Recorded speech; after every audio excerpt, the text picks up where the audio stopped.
Let's wait for some people to join and we'll get started. In fact, I'll share that information. It's a little too late for me to do what I was trying to figure out yesterday. I really didn't get enough sleep, so I slept in today. So we'll wait for some people to join.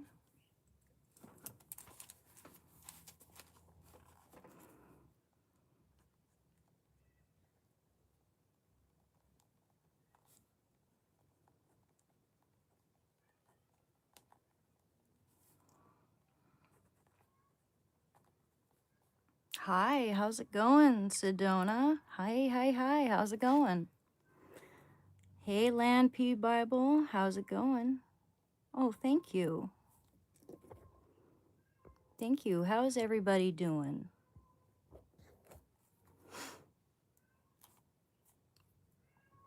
Hopefully it's not too hot. Beautiful day.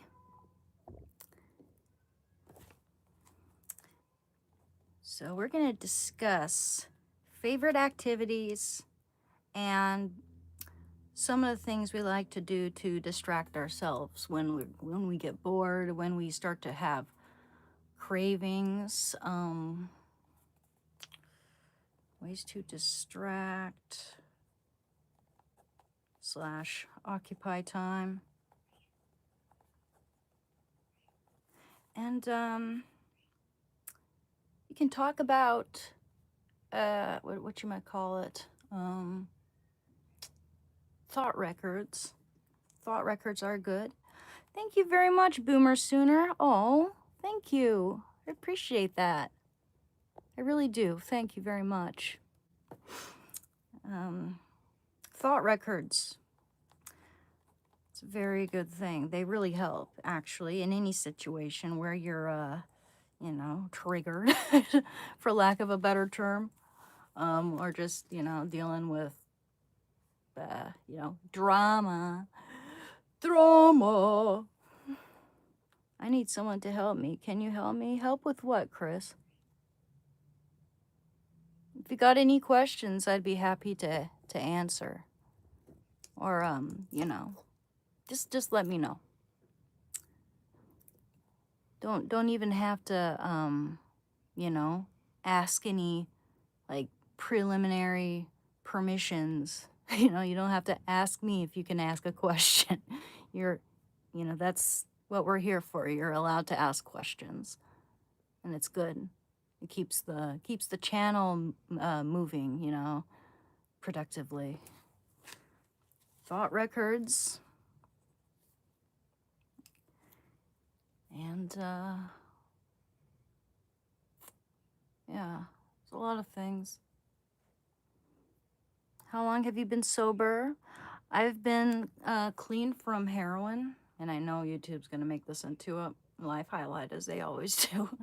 But I've been sober since February 28, 2023.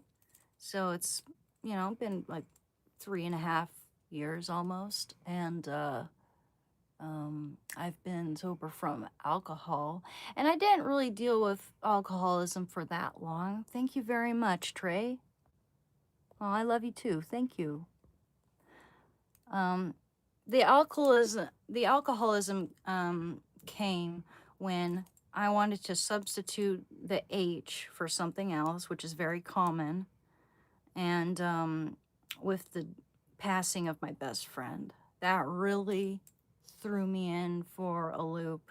Nearly resulted in my own undoing completely. There were times when I woke up in strange places. I suffered alcohol-induced psychosis, according to my counselor, when I described all these things that I had been through. And, like, for instance, one time I got blackout drunk, and I didn't remember anything. Like, all I remember is leaving the bar. That's it. And then I end up on the other side of town, wrapped up in some strange gray blanket, one of those scratchy ones that you often see, like around homeless shelters and stuff. I have no idea who gave it to me.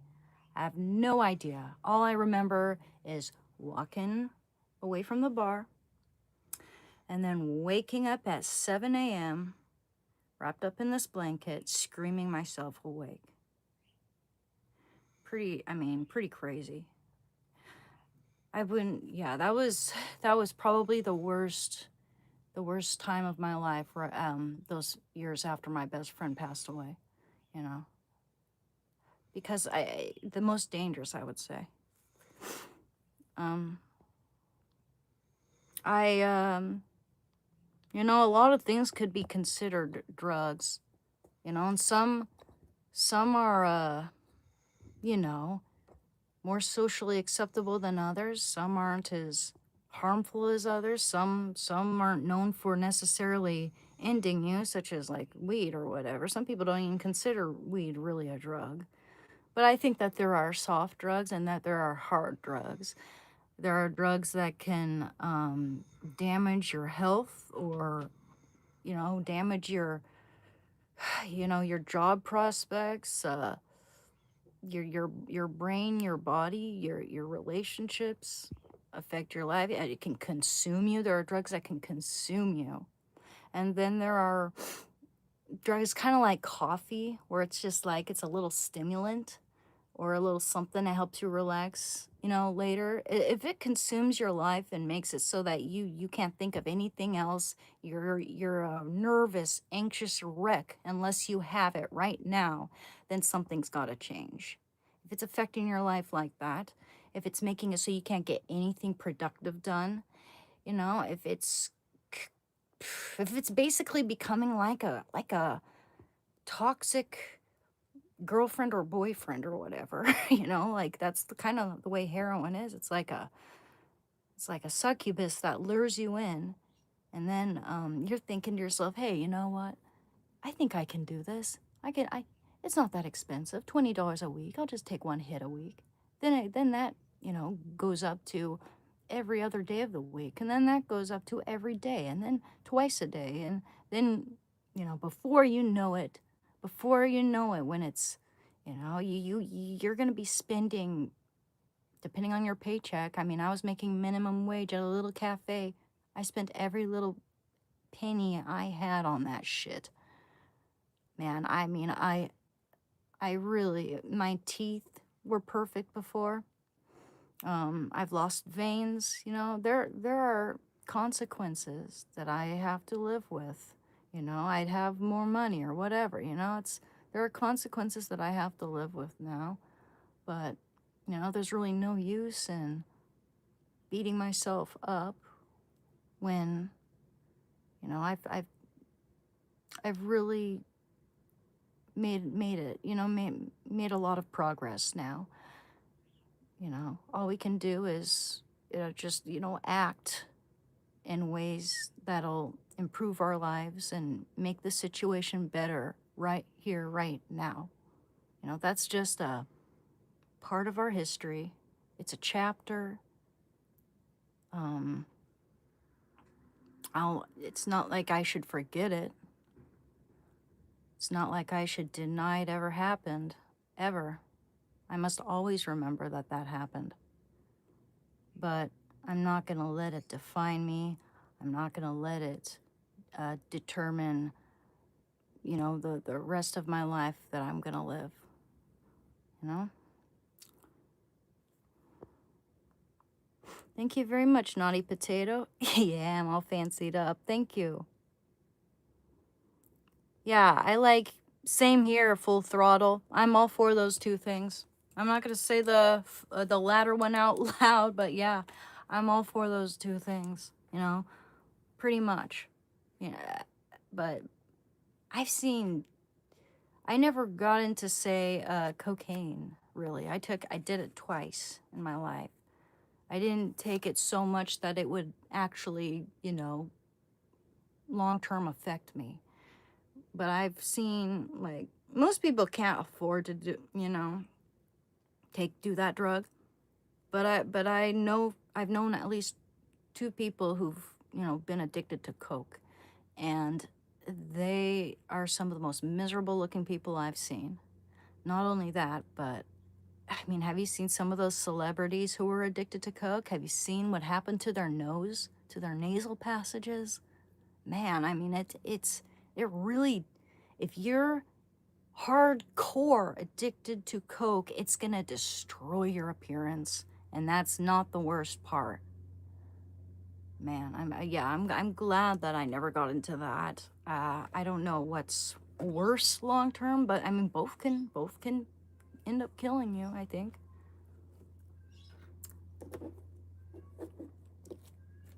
Yeah, I don't do coke, and I don't look like someone who would do coke. And you're disgusting, by the way. Ryan. I think generally people need a positive vision and support from others, precisely. And with those two things, the negativity and anxiety and whatever else loses its grip. Yeah, yeah.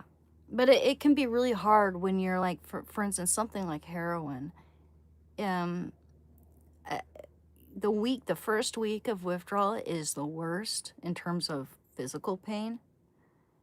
But after that, you're weak as a kitten, but you'll feel better and better physically. However, you're going to have to contend with the depression and the cravings and the anxiety that just the dormant emotions that just come back flooding your receptors full sway. It's those emotions have been suppressed by the dope. So you're gonna cry at little things. It's natural, it's par for the course. You have to be strong, you have to have grit, you've got to keep steady, don't give up, because that's gonna happen. It's par for the course, and it's going through this. It, you got to be resilient. You can't just give up. It's this or the rest of your life. It's either living life for H, being a prisoner to heroin, or going through the cure and fighting and learning to live with your feelings, as painful as they are, for that temporary period of time. Once you it gets better and better and better by the month. That's certain. It gets better and better and better by the month, and things get a lot better after 6 months. You're not in pain at the 6th month, but you might still have cravings. Those get a lot better by the month. Don't torture yourself with the past. God doesn't do it to you, so you don't have to do it to yourself. It's hard to not when you've fallen into a pit before. I get that. Yeah, absolutely. I agree. There are lots of people who can help. I'm getting back into the things I love to do, like painting and video games, and I have my dog. I have supportive friends and family, and I'm getting back into just being productive and working hard. And sometimes it can be hard because you'll have those days where you just feel really depressed. You don't even feel like doing anything. I'm like that sometimes. Sometimes I don't even like video games.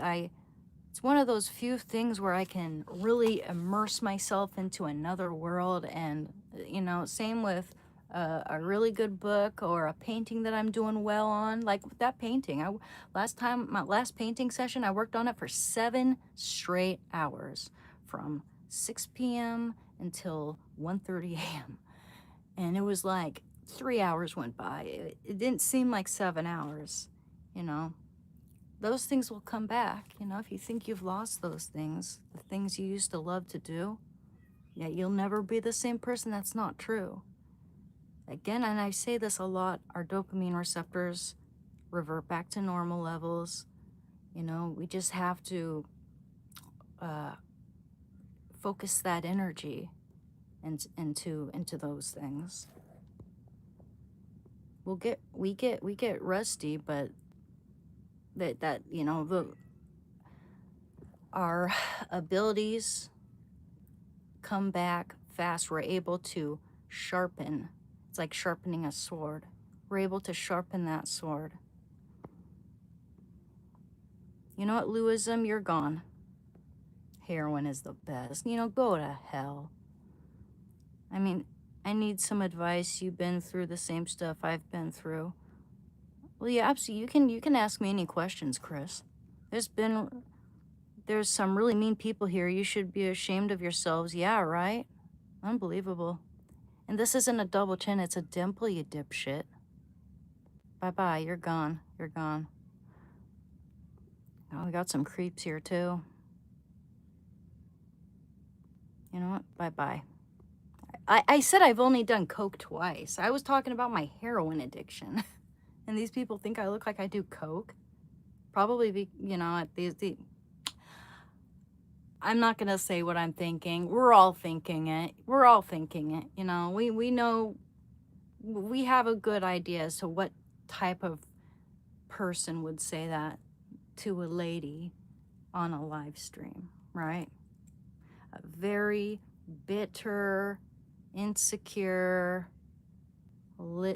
tiny little, I'm not gonna go there. We know what it, well, you know, I know what you're thinking. You know what I'm thinking. There's absolutely nothing wrong with the way I look right now. It's ridiculous. Not only that, but I'm 35, so I think I look pretty damn good for someone who was addicted to, and again, I only did coke like twice, like 10 years apart from each other. So yeah, there's these people, you know, they're looking for, they're so lost and broken and insecure and pathetic. They have to go to some random stranger's live stream, someone who's, you know, trying to inspire others to get clean, and or not just to get clean, but to, you know, fare well in their journey. You know, whether they're 5 years clean or whether they're, you know, 5 days clean, doesn't matter. You know, I really want to help people who are struggling like I was struggling. I found recovery channels really helped me out. So I wanted to, you know, give it a hand, you know, give it a try.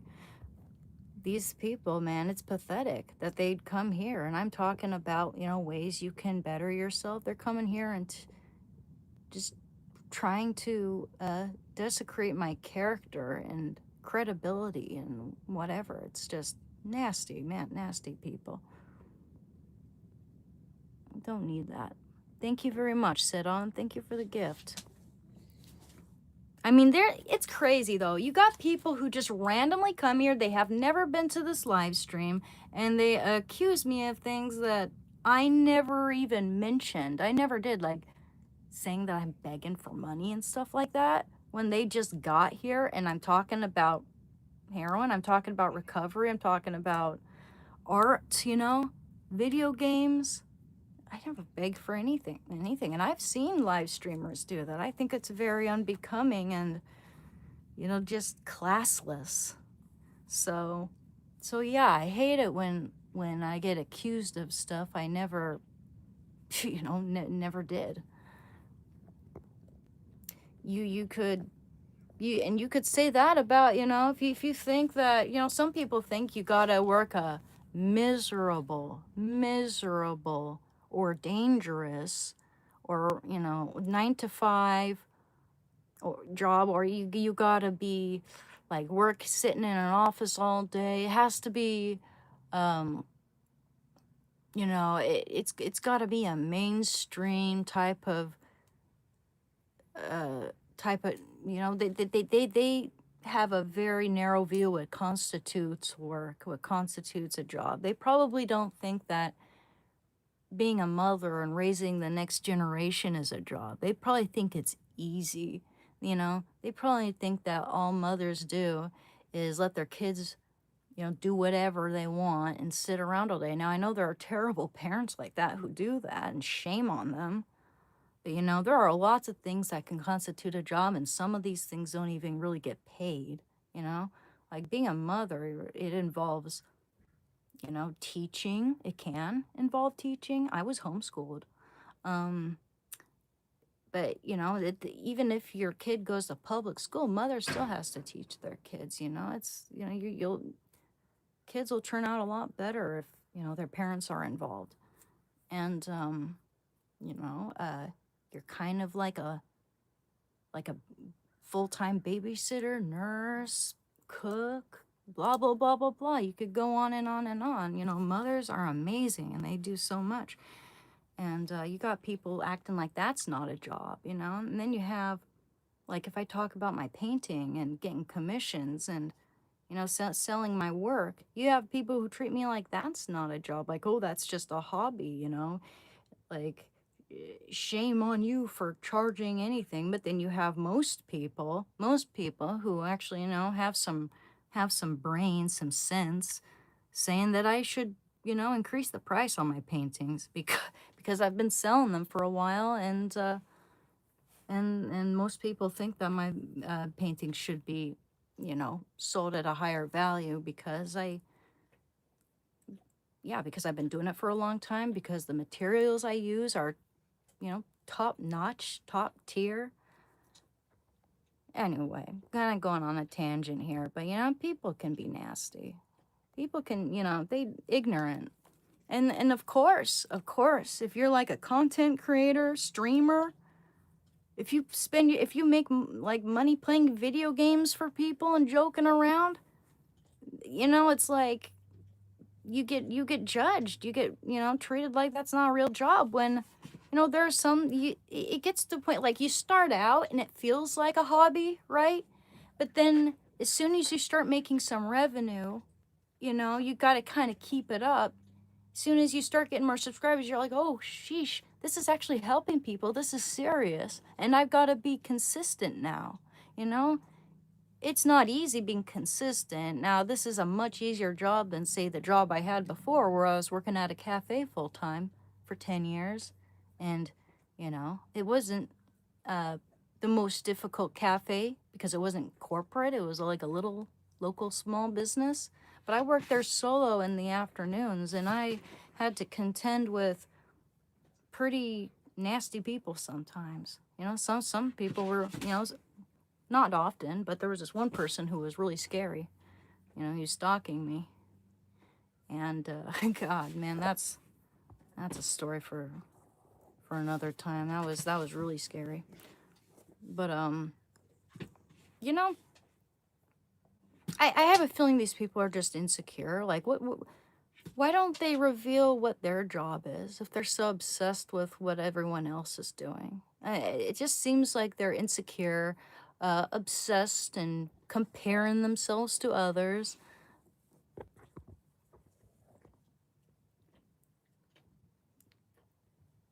Mm. Suffering from narcotics, the damage of drug addiction takes lives and destroys them as well. Bad life habits lead to poor decisions. Yeah, that's true. That's true. Oh, oh snap. I just oh dear. I just got a message from my neighbor. Yeah, yeah. We'll have a shorter live stream.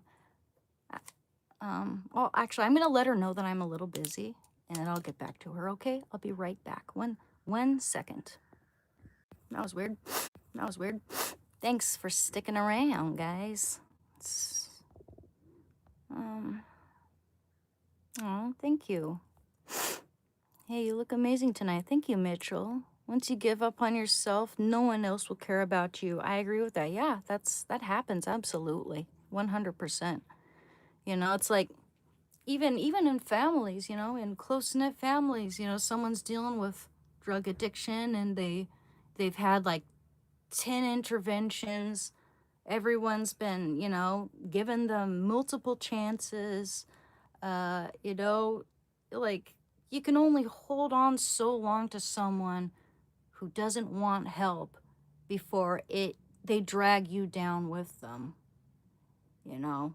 Doesn't mean that you're going to go do drugs with them. Means that, all of your efforts are futile. You spend hundreds of dollars on them to try to get them to get help or get well, or you've fallen for their manipulative tactics in order to get money from you. There are just so many things that pile up, and eventually people just like, now it's, I gotta live for me, like, I gotta survive, I gotta, I can't be dragged down into this miserable pit where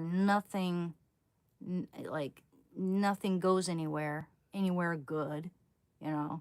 Um, in fact, it's even worse when it gets to the point to where, whether you realize it or not, you're starting to enable them to continue their habits. Like, a lot of parents do that, kind of misrepresenting it as love, and caring, and like, I would, yeah, it's just, you gotta put your foot down eventually. You gotta put your foot down. You gotta take care of yourself, because if you don't take care of yourself, you're not gonna be able to take care of others. Yeah, I'm gonna we're probably gonna have a really short live stream because I just got a message from my neighbor, and I think she might want me to walk her dogs. And that is that's a paycheck I don't want to say no to. Actually, it's not that much money, but still. I told her that I'm preoccupied for 2 hours though, so we'll see. We'll see. I'm not a feminist, Martin. Don't say that I'm a feminist, because I'm not.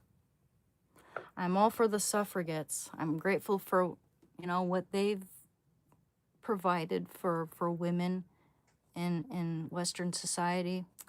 But I think that modern feminist sucks, and it's full of hypocrisy, and women who think that women in places like Iran get treated well while calling themselves feminists. I think that's ridiculous, you know? Just calling women who don't who think for themselves pick-me's. Yeah. It's like, if you take a man's side, you're basically a pick-me. And it's just, yeah, I mean, there's a lot of judgment there. It's just don't call me a feminist. I'm not a fucking feminist. I'm really not. I'm really not. My stance is that there are good and bad people, and that it's like, has little to do with gender and more to do with the fact that humans can be shitty. And like, if women had more physical strength than men, then we'd probably commit more, or just more testosterone. We'd probably commit more crimes, and ending human lives and stuff like that, like men do. And it's like, if men had the same hormones we do, they'd probably have some of the nasty traits that we can be known for. But that's not most people. That's a lot of people. A lot of people are shitty and manipulative, but most people are just going about their daily lives. And I think that if you're gonna think that way, if you think that life is about, like, oh, all women are bad, all men are bad, it must mean that you are chronically online, and that you need to go out in the world and meet some real people who are just, everyone's just trying to get by with their own lives. Most people aren't, out to get you. There are people who are manipulative. I've been manipulated. I've been beaten and cheated on, man. That doesn't make me a man hater. Just because I was mistreated by, more than one man, does not mean that I'm a man hater. I know, but I've met some wonderful, wonderful men in my life, and and I know when I'm in love, and I'm gonna hold out for that and not settle for anything less. You know, I respect myself enough to, not to avoid those situations. The situation I was in when I was like 19, from 19 to like age 24, I was so naive, and I gave him way too many chances, and I got love bombed and reeled back in, and then only to be beaten, have my painting ripped up, choked, and then cheated on. And I should have left them like during the beating part. Right? As soon as I saw, I didn't even know what a red flag really was back then. No one talked about that type of stuff in 2010. You know, no one talked about love bombing and all these toxic um, traits that come up in relationships. I had to learn the hard way, but I love men. And I hate the way people are so. I think it's weird. I think it's weird and kind of gross and cringe the way people are so obsessed with like battle of the sexes. I think it's so fucking stupid. And if anything, it's a turnoff to most people, and it's gonna make it so that no one wants to be around you. Like, why would I wouldn't want to be around a man who's constantly talking about like how bad women are compared to men, and not it's always the woman's fault. Like if a man cheats, it's okay, but if a woman does, she's evil.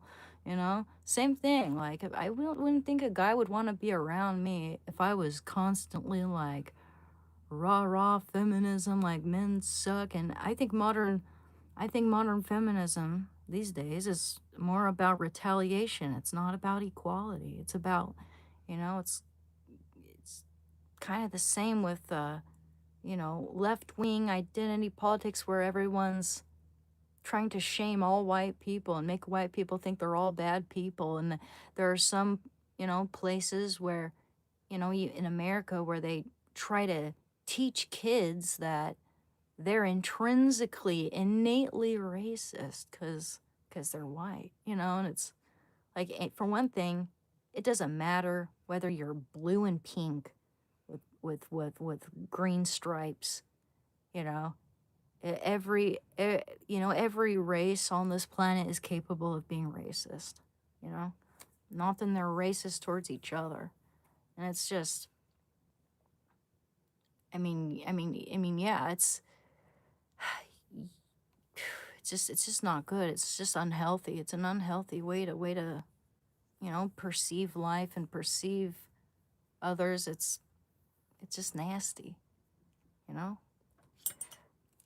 We used to be more colorblind, we used to measure people based on their character, not so much the color of their skin. But that's what left-wing identity politics has done.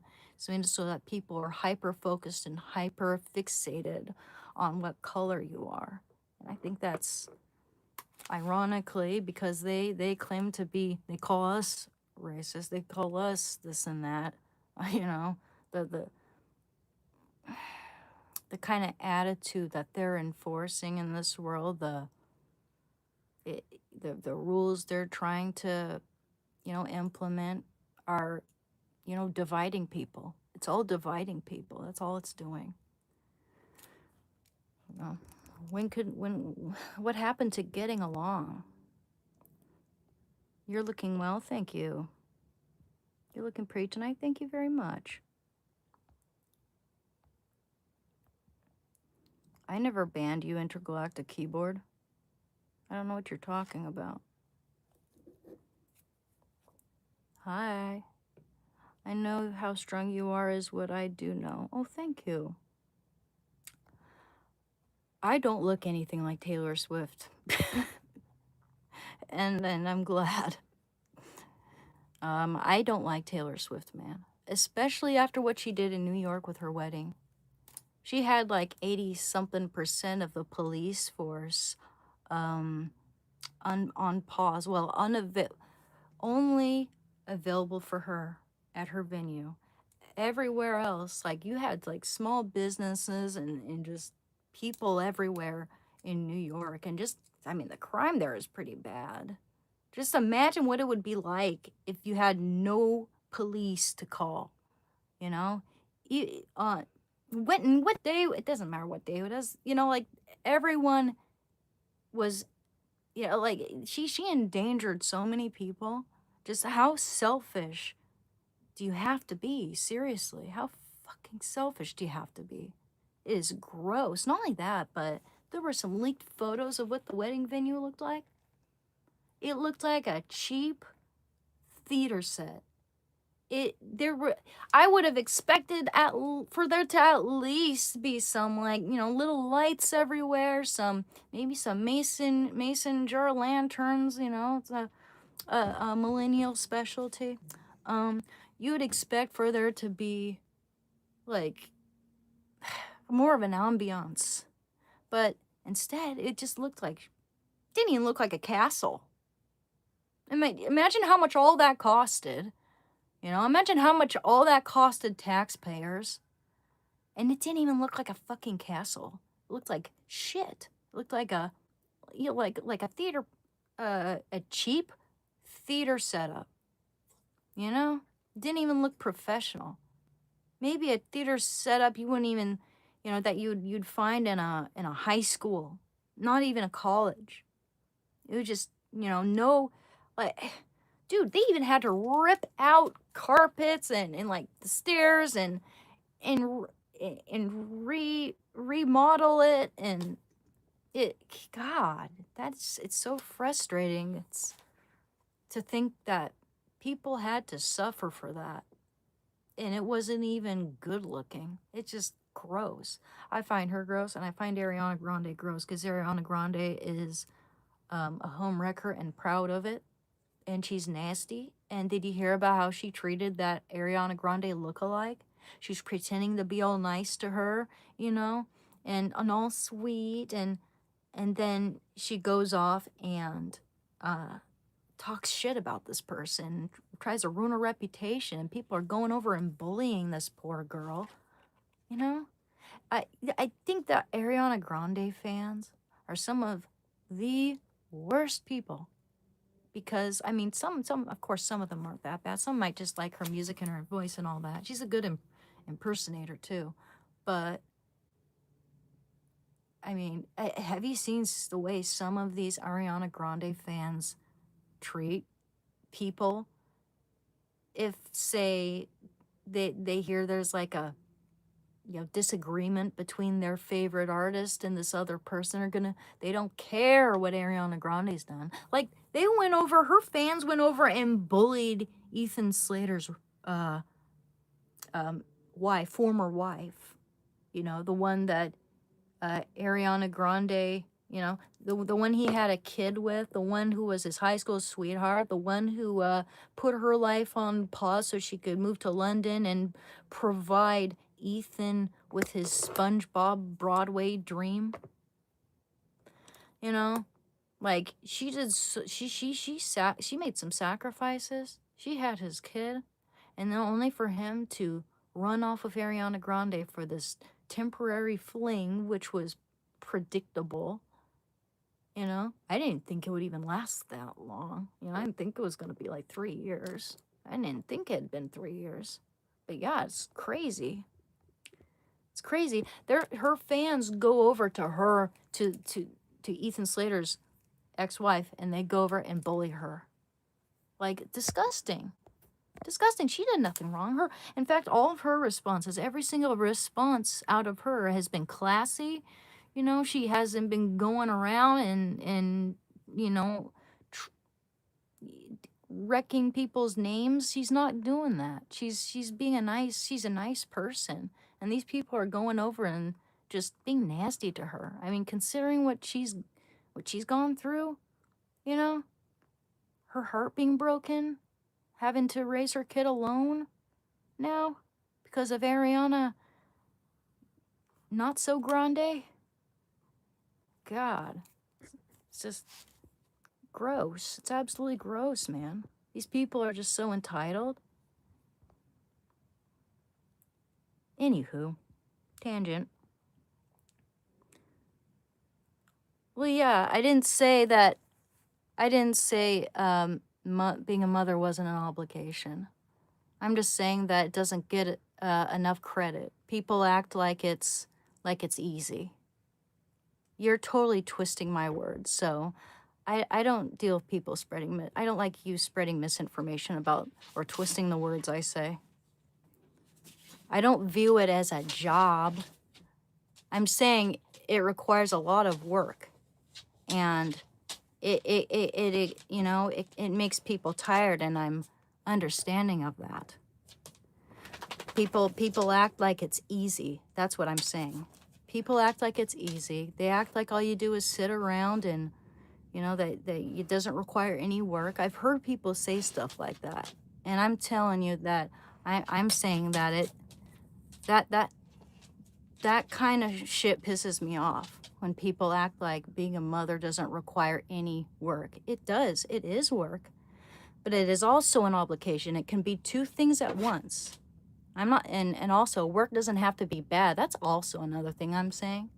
People act like work has to be bad. Work has to make you miserable for it to be a real job. That's really where I was getting at, you know. If you're being consistent and, doing it's a duty. That's what I think. It's a duty and an obligation and a job, just like anything.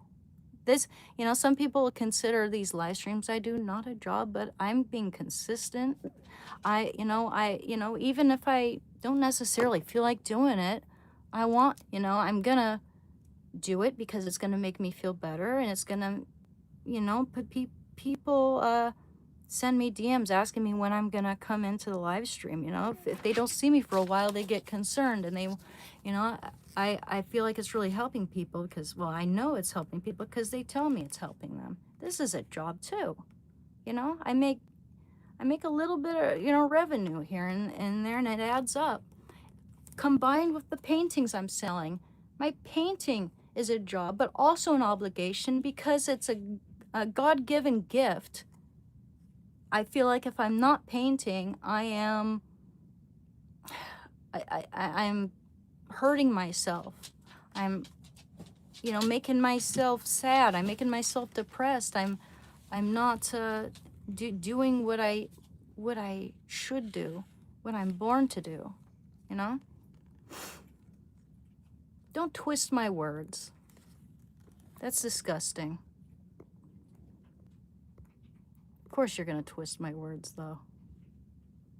You're looking for anything that you can, any excuse you can to get triggered. I've been a stay-at-home dad since I had my back injury, and I can confirm I would start be back at the factory. I love my children, but Jesus, it's hard. Yeah, you see? Precisely. I'm saying it's not easy, and people act like it is, you know? You know what also, like, I don't know, I don't remember what my wording was exactly, but I think what I was trying to say was pretty obvious. But people will try to look for any little flaws in your wording to make it seem like you're saying something that you're obviously not, so that they can go at you with a gotcha. And it's just, yeah, it's disgusting. It's disgusting. Do you know what's also an obligation? Being a father and providing for your family, but people see that as a job, right? Yeah, here's some dimwit saying that dads do more than mothers. You know what? You're not welcome here. You're wrong and you're full of it. Disgusting. These are the people I'm talking about. There are people going around acting like you don't even need mothers because mothers are useless. But that if you lose the father in the family, then it all goes to shit. And that single mothers are never ever good, Like, there are single mothers who, their kids owe them their whole lives. There are single mothers who give everything and work 3 jobs and do everything they can to provide for their kid because their husband left them when they were pregnant. And I'm not saying this because I'm a feminist, because I'm not a feminist. That's just reality, you know? And there are shitty people all around. There are women who do shitty things too. But I just, online, you got all these chronically online, insecure, basement dwelling chodes who go around, comparing men and women constantly. And it's just disgusting. I don't go around doing that all the time. I don't. I'm responding to some of the shit I've been coming across, and it's nasty. It's like, dude, throughout human history there have been good and bad people. It's like for every bad, woman you go ranting and raving about and then acting like that's all women, I could name like 10 more men, I think it's 50-50. There are good and bad people in this world. You got bitter people, and I think it could be a combination of two things, or either or. You've had bad experiences with the opposite sex. There are people who are drawn to needy, narcissistic people because it makes them feel needed. It makes them, I've seen men do that where they're drawn to needy women. And whose fault is that? You could be with someone who's self-sufficient, who actually contributes, who's has her own hobbies, and then you have men, but in those men's minds, I feel like there's also this element of wanting to fix that woman. Just like women sometimes want to fix the bad boy, it's like, I want to fix that woman, or, like, there's a bit of a controlling element to that. Like, I can mold her. I don't know. I guess some people are like that, some people aren't. It depends. It really depends. But yeah, it's just some people are drawn to people like that because it makes them feel needed. And those people are insecure. They have deep issues too. That's why if I'm pursuing someone, I want to pursue someone who's not like who isn't like that. I'd rather be a, happy, stable, relatively happy, stable, mentally well person before I get into any serious relationship. I want someone to love me for who I am, and not someone who wants to change me. And my first serious relationship, he tried to change me. At first, he was fine with me, we were friends for a year. I rejected him twice, but then I finally said, sure, we can go out. And I never heard the end of it when he would, every now and then he'd shame me for ever once rejecting him at all at any time. But then it's like year by year, it just got worse.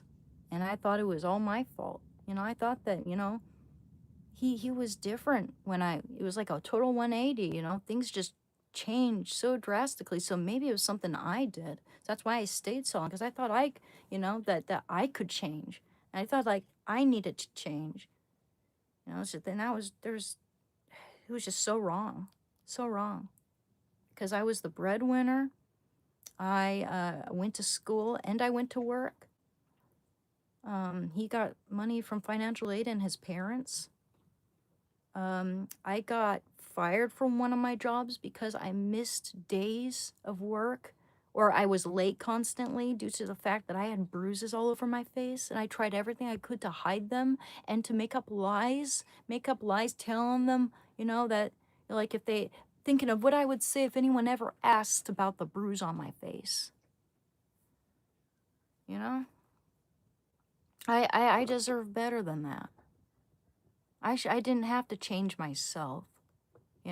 I'm always trying to help improve myself and, be better at things, learn new things. That's why I have therapy, with my addiction. I've come a long way.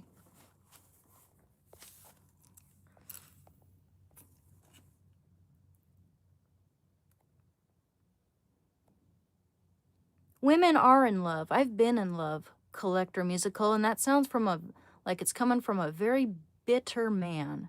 Very bitter man. Women are in love. And you know what? Men often leave women when they get pregnant or gain 10 pounds. I've known men who've done that. I knew someone personally who did that to his wife of 13 years, left her when she gained weight. And it wasn't that much weight. She wasn't fat. You know, everyone, like as they age, they might gain a little bit of weight. You got to be consistent. You got to move. You know, sometimes you got to change your diet around, but our metabolism takes a hit at some point. You know, some people more than others. Some people stay skinny their whole lives. You know, everyone's different. But it's really messed up the way so many men leave women when they get pregnant, when they're most vulnerable, and you're acting like women aren't in it for love ever, and it's only men who are in it for love. Women are in it for business. That's a lie. That's a lie and a half. That sounds like it's coming from a very bitter man who's had really bad experiences with women. So think that that's all women. That's all women. It's disgusting. Hey, Lewis. Here, I'm a little behind here. And you have a wonderful evening. Praying for you. Thank you, Joel.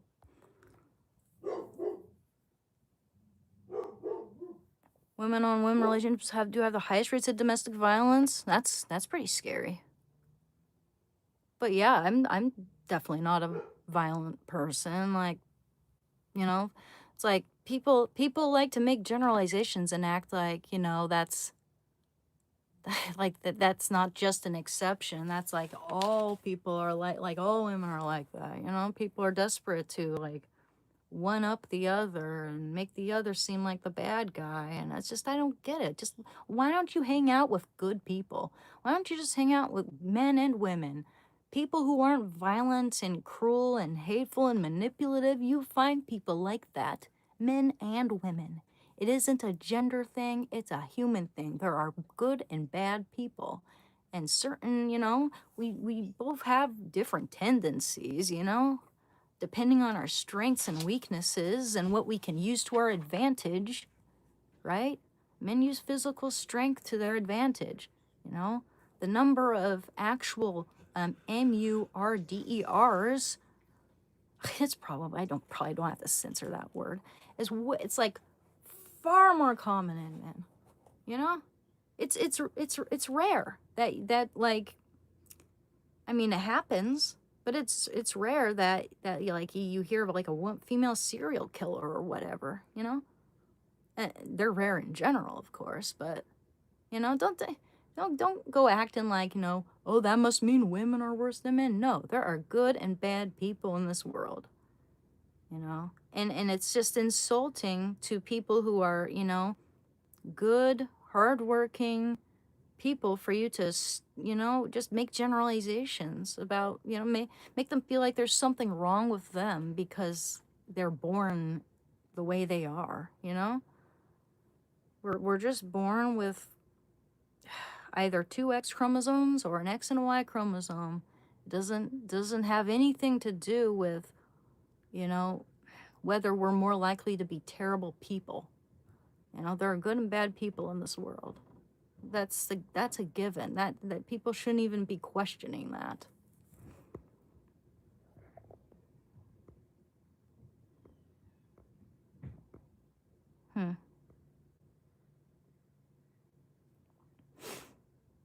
Hello, you look fantastic. Thank you.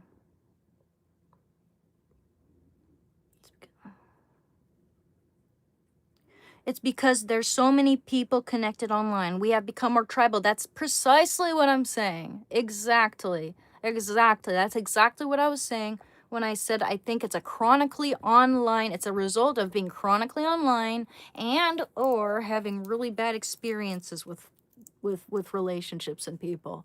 Absolutely. Or maybe they had a terrible like parent or whatever, you know? Like if you have a bad like mother, of course you're probably going to have a bad view of women. You know, like a lot of men who hate women often have bad mothers.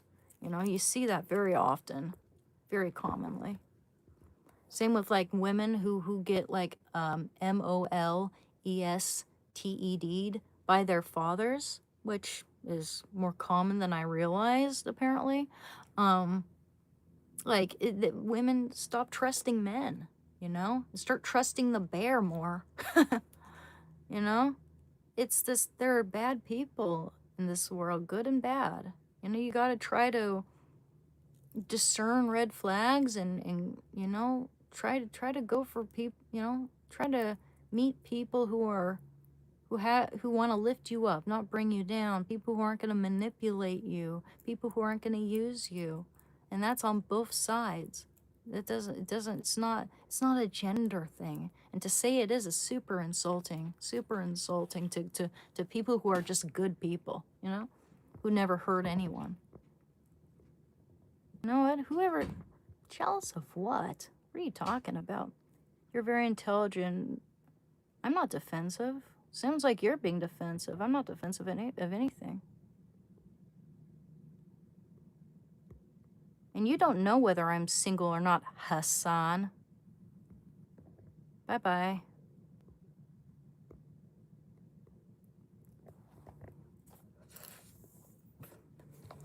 Hassan. Okay. It's totally legal. We could have fed the planet with what it costs for her. Oh, brother. What the heck are you talking about? Yeah, you got some really mean people here, you see? You see, they don't have anything enlightening, any, you know, any just any depth, nothing serious, no questions, nothing. It's all just insults. It's all just calling me names. It's all just accusing me of shit. It's like, whatever. My dog's name is Shando, naughty potato. You got the name wrong. My dog's name is Shando, Shando.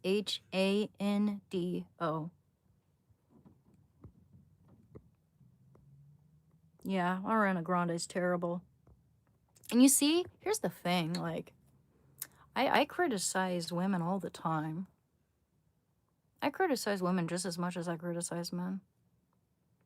You know? Just like I was criticizing Ariana Grande and, you know, saying, you know, what a bitch she is. But I've seen it so often where, like, when men are watching TV and they see, like, there's a scene where the woman is the bad guy, they're like, oh, you see, that's the way women are, huh? Look, everyone, oh boy, yeah, it's speaking my language, TV. Right? Like, when I'm watching TV, I'm like, it doesn't, like, the criminal's the criminal. It doesn't have anything to do with their gender, whether they're a man or a woman. But, like, I feel like where men are watching TV and they're just like, for instance, you know, I've heard of a lot of men refer to, a few men refer to, like, the movie Misery with Kathy Bates as if, like, that's just a typical thing you deal with your average woman. Like, all women are like Misery, Kathy Bates. It's like, what? No, some people do kind of act like that, you know? It's like, oh, been there before. Typical woman. I'm gonna bash my ankle with a sledgehammer. Okay.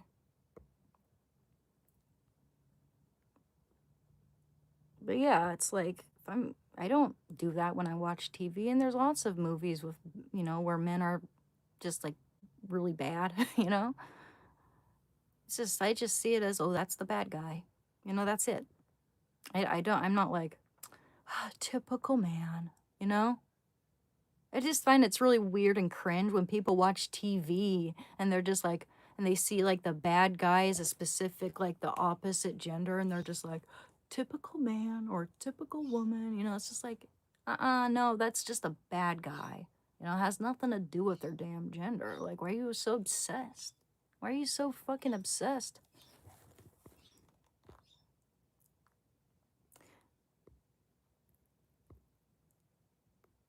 Taylor Swift overlooked the incredible good she does. She rewarded her tour crew with nearly 200 million in bonuses, including 100,000 checks for truck drivers, quietly donated to food banks. Right? Okay, so I knew that she gives gifts and like pays her staff. You know, she rewards her crew, and I like that. I heard about that. Um, I hope that she's gonna reimburse all these people who are suffering because of what she did on our wedding. Not only that, I mean, you can do a good thing, and I know it's like a lot of it's just publicity. A lot of it is look at me, everyone. I mean, she's a fucking billionaire. She should do that. She should help. She should, you know. I know it's her money, but she's a fucking billionaire. She should pay her crew. That should be par for the course, you know? Sure, it's a good thing. I like that she does it, but that should be par for the course, right? You know? But with this whole thing she did on her fucking wedding, which no one cared about, well, not at least not normal people who have regular lives. No one really cared about it.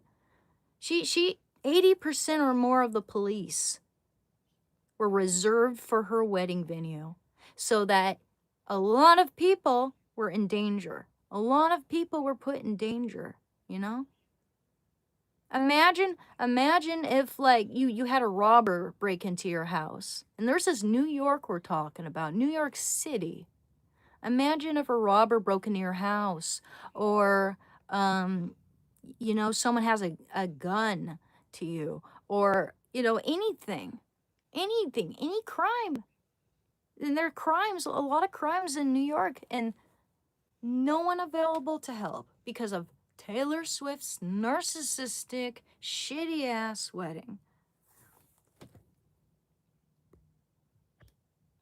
Yeah, I find her exhausting. I think she's an exhausting narcissist. Look at me, you know? At the same time, you know what's also terrible about her? She wanted this whole thing to be so publicized, like, everyone look at me, we're all having it at Madison Square. We're having a tacky-ass wedding at Madison Square Garden, right?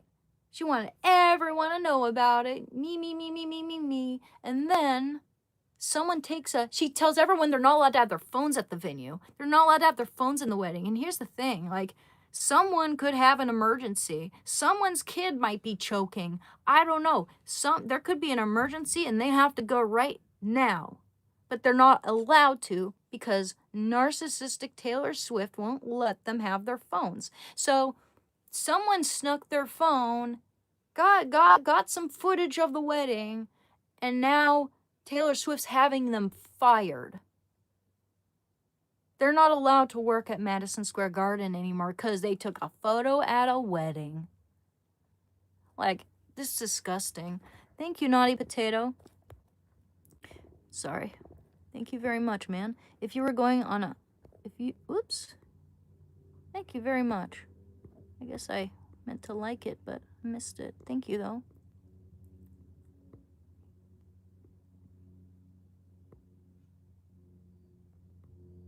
I think we're all a little bit crazy. But you can't deny that, you know, there's some sense to what I'm saying. It's just constant comparison and tribalism. It's definitely a social media thing because people weren't like this like 20 years ago. People weren't like this. People weren't like, you know, obsessed with race, obsessed with sex, obsessed with, like, doesn't it give you fatigue? Living in a world like this where, like, if you the people who are actually promoting division and, you know, subsequently racism, I mean, it's just they're promoting division, or, you know, the ones that making you feel like you're going crazy. No, the world wasn't like this before. It didn't used to be like this. We used to get along a lot better. We used to get along a lot better, you know? People could be themselves. Now, there were some, you know, there were some flaws. There were some really bad things, more than flaws, actually. There were some terrible things that, you know, happened in the 90s. Like, you know, the promotion of heroin chic, also just the way the AID epidemic went down and the way gay people were treated, like all that was awful. But we've had periods of like the early 2000s where people just got along, you know, and everyone was, you know, cool with each other. And, you know, we had, you know, you had gay marriage, even, you know, Trump supported gay marriage and had a couple wedded at Mar-a-Lago. And you had, you know, you had celebrities, you know, who loved Trump, and there was none of this, you know, calling everyone racist and all this other stuff. But anytime I hear it, anytime I hear that someone's being called that, you can see that there's a sinister agenda at hand, where it's a way to discredit that person. It's a way to make the person look bad, to turn everyone against them, and skew the narrative to make them seem like, you know, the people who care about social justice, while conservatives are all evil, rotten R words, and it couldn't be further from the truth. You know, the media lies constantly, and you got people who will pretty much bend over backwards for the media. You know. And you know, I'm not saying Trump is perfect. I'm disappointed in how he's handling the Epstein files, like 100%. I'm really, really disappointed in that, you know. I don't think that's excusable. I don't like his dismissive attitude towards it. I don't like it at all. But he, you know, he at least talked about, like, before, when he was running, he talked about releasing the Epstein files. He said he was going to do it, and that's what I was hoping for. That's what a lot of us were hoping for. You know, at the very least, he closed our border and is making our country safe, and he's getting a lot of good stuff done. A lot of good stuff that's, you know, it's pretty important. It's pretty important to focus on that stuff, you know, keeping our country safe from, you know, and contending with liberal or democratic leaders who are scamming us. That's very important to deal with. So I hope something better comes out of this. I hope that justice will be served. I hope that people will, you know, people involved with the Epstein files, I hope that Bill Gates and Bill Clinton get punished. I really do. They're some of the evilest people in the world, and they're still walking around like nothing happened, you know? One sec. Hey, buddy. I'm gonna close the door, though.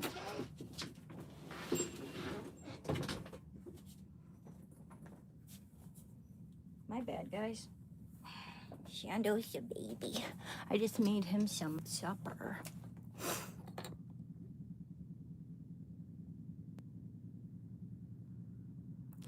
Be nice to women. That PS me off the ridiculous shit some men come up with to justify their BS. Yeah, I mean, people should learn how to take accountability, you know? Right? It's like,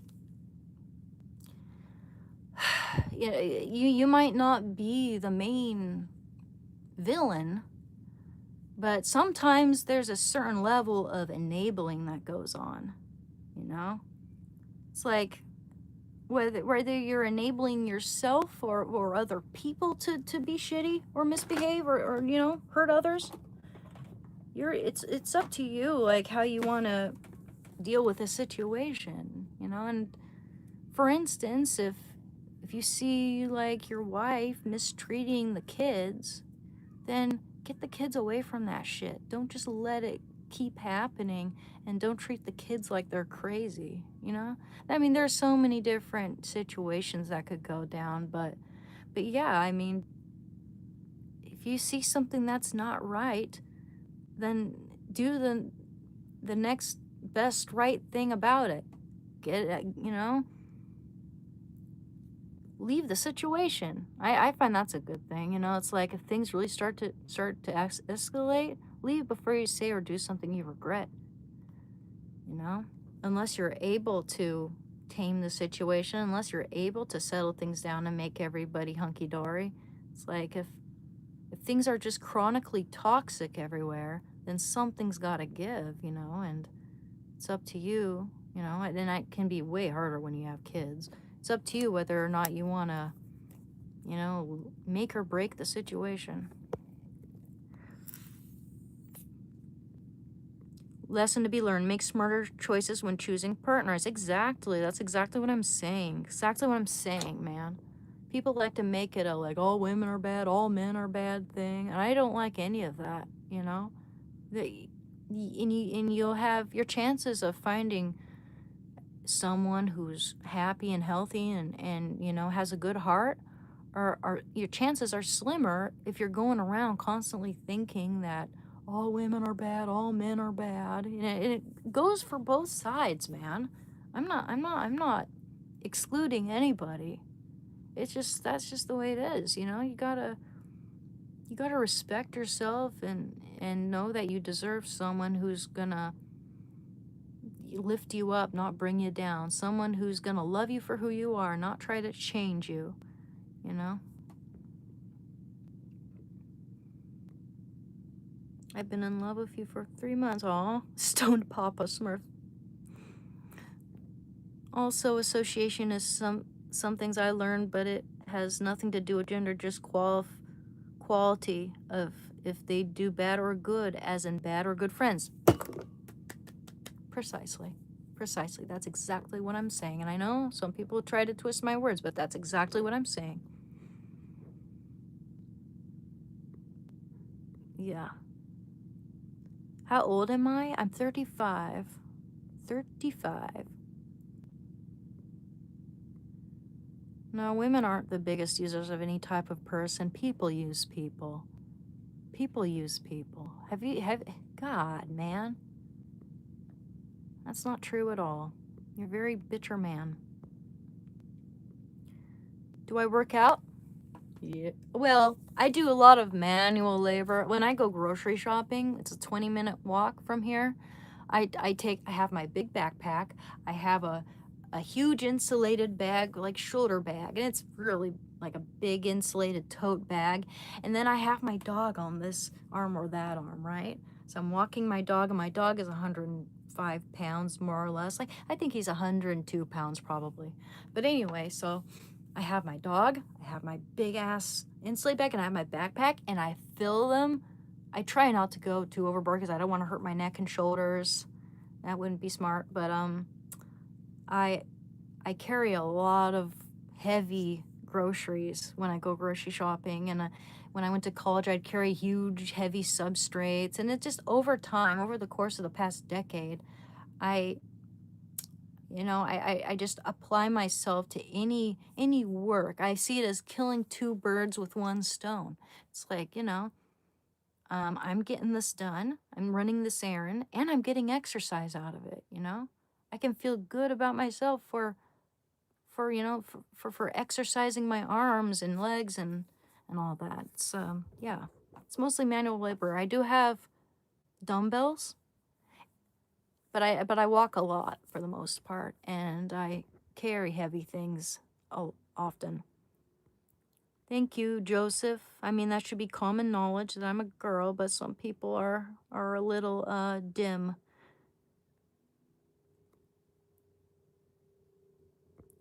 Oh, thank you.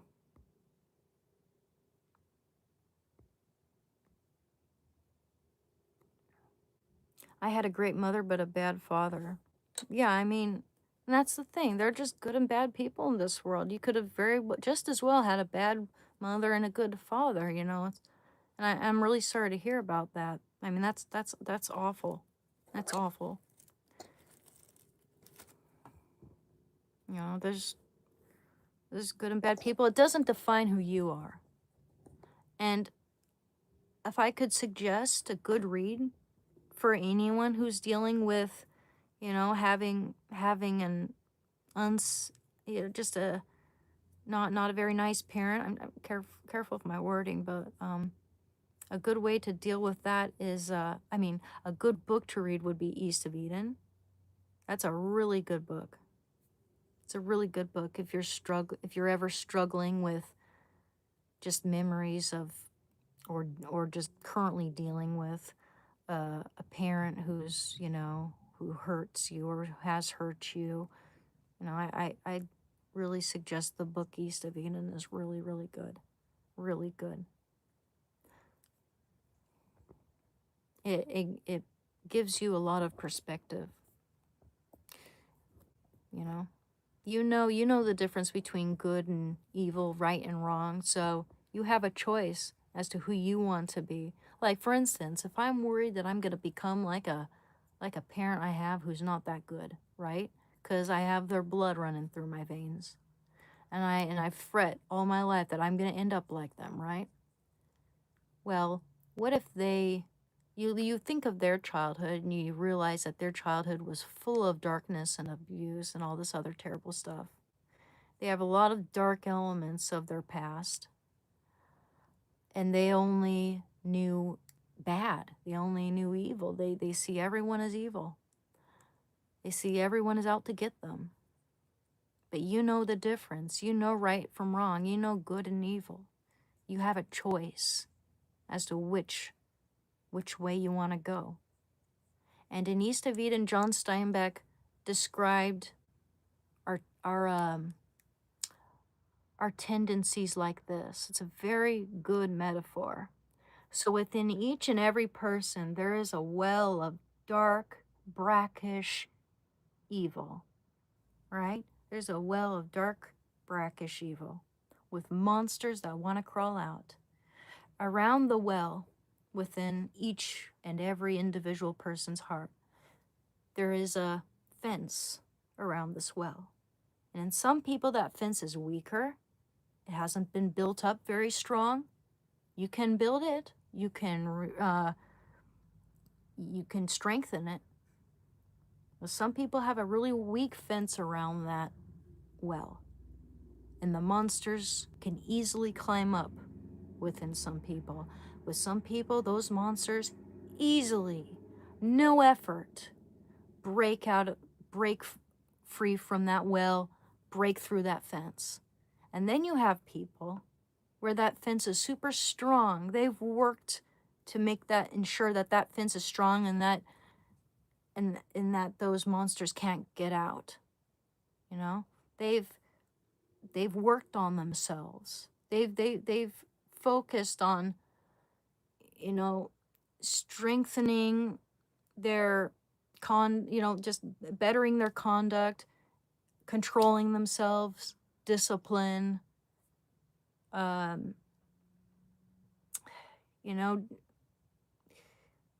working on our flaws, all that stuff, etc., etc., etc. And now their fence is nice and strong, and those monsters are pretty much, they don't get out. They don't get out of the well because those people have control.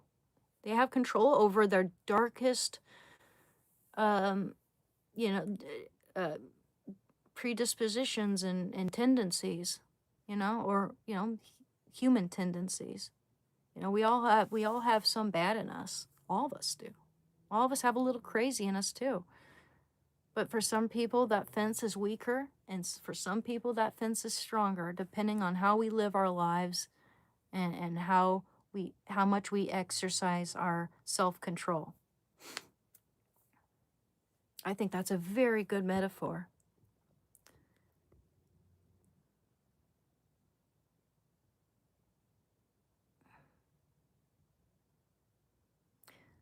Well, I don't think that, Dustin, you're saying it's all her money. I can't comprehend all that kind of money, but if it's yours and you have earned it one way or another, even if it is just given to you, it's your money. Well, wouldn't you argue that all money is just given then? I mean, here's the thing. I appreciate that, but I think you'd be wrong to think that this isn't a job. It is. I enjoy it. I think you can enjoy your job. But if it's something where I make a regular income, like revenue, and I'm consistent, I come here every day whether I feel like it or not, it's like you get tired of doing this, you know. I do this because it's actually helping people. People come to me and tell me that my content's helping them. I talk about recovery and addiction and how to, you know, how to combat that, how to combat cravings.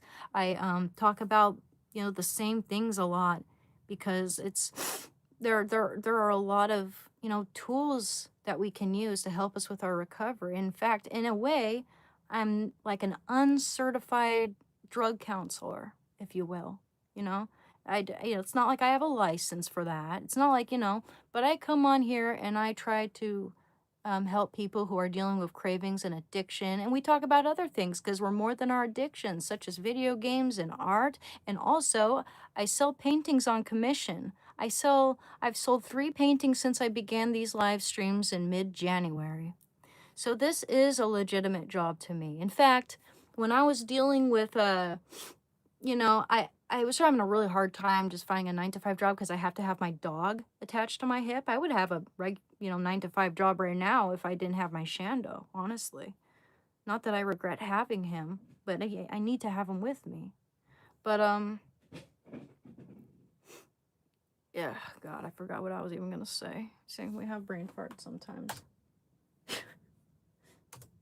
Oh man. Oh, yeah. Oh, that felt good.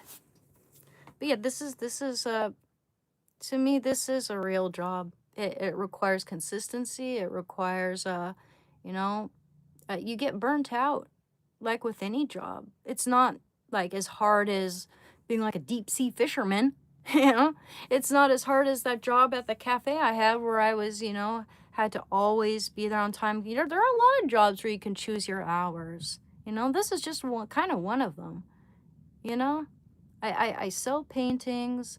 I talk about addiction and recovery, and and people coming to my DMs and telling me how helpful it is, and even a public video, they'll comment on that and tell me, you know, God bless you, your work has been helping me so much with my recovery and cravings, and you're inspiring me, and that means everything to me. That makes this all worth it.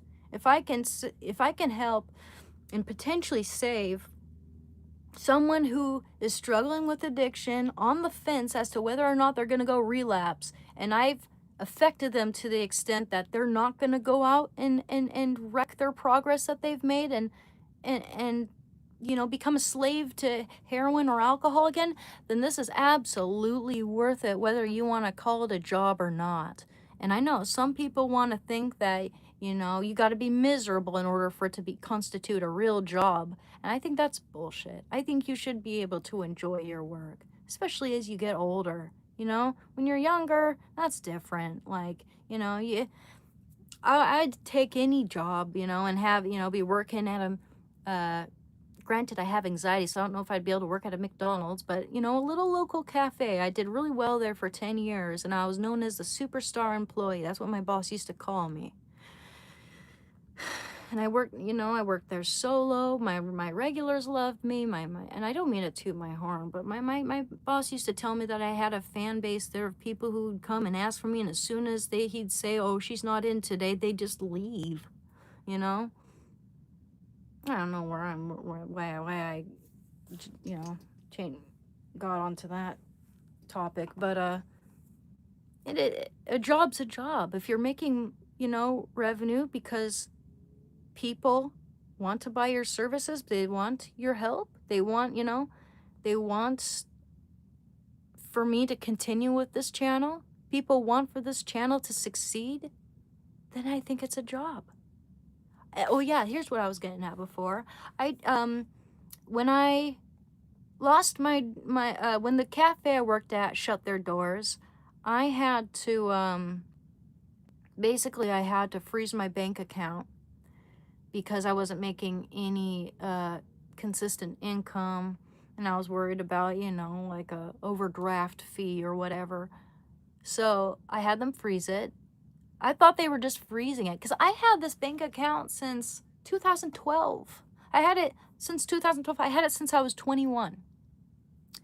And apparently is like as soon as I started these live streams and started making some money and selling paintings, I decided to get that bank account reactivated. But I had to start over completely. I had to make an entirely new bank account. And when they asked me, like, here's where I'm getting at here. They asked me, like, what my job was. And I said, I know it's going to seem kind of like pathetic and like it's not a real job. And those were my actual words. I was like, I know it's going to not seem like a real job, but yeah, I'm kind of like a YouTuber streamer. Cringe. But they're like, oh no, that's a legitimate job. That's absolutely a legitimate job, you know? And as long as I'm having to pay taxes with it, then I do think it constitutes a real job anyway. You know, same thing with my painting. Everything's, you know, as long as it's actually contributing to something, and it is. If it's helping someone to improve their lives and get clean, then it's 100% worth it. You know, just like if I were like a fitness trainer helping someone to get fit and back on their feet, you know, and it's important for humans to be healthy and to move around. Oh, I know. And I wish someone would have, known that at least. I'm sure they knew it, but I just, there's some people who just, they let themselves be bedridden and then they atrophy, so some people need help with that. My drug counselor, just there are so many ways that you can help people, and this is a good way to do it. This is a good avenue to use in order to help people. And I didn't even think I'd be monetized by now, because guess what? It took me like 2.5 years or so, probably longer than that, because my whole perception of the time that's gone by is askew, because that's what drugs do, man. It makes it seem like you forget so much. Like 3 years just goes by in a blur. But yeah, I mean, I didn't think it took me 3 years to get up to 422 subscribers. Then I started doing these live streams in mid-January, and I am up to almost 7,000, guys. In fact, I checked this morning, and I believe, yeah, I needed 22 more subscribers to make it to 7,000. So I appreciate you guys. I really do. Sorry for being so behind here. Trump isn't the worst, but he is just another shell agent. He's not America first, he's system first, whether that be American one or Israeli one. Yeah, I mean, there are some things that I'm disappointed in how the Epstein files have been handled. It's not looking good there. I think he's prioritizing a lot of things that are important, such as keeping our borders safe and, keeping us from getting blown up by certain countries and, that sort of thing. But it's not fair to the victims or anyone else who's been, we've all been counting on Trump to release these files, and then to just shove a bunch of redactions in our face seems like a slap in the face to me. I don't like that. I'm very disappointed in that, I'm definitely not a ride or die Trump fan, but there's an inkling of hope in me that things will change for the better and that we will get the information we were promised. But I don't know, because there's CIA, there's national security, there's people's lives at risk and being threatened. There's blackmail all over the place. It's something that I may never understand. Neither will you, neither will any of us fully understand or grasp the extent of how deep this rabbit hole goes.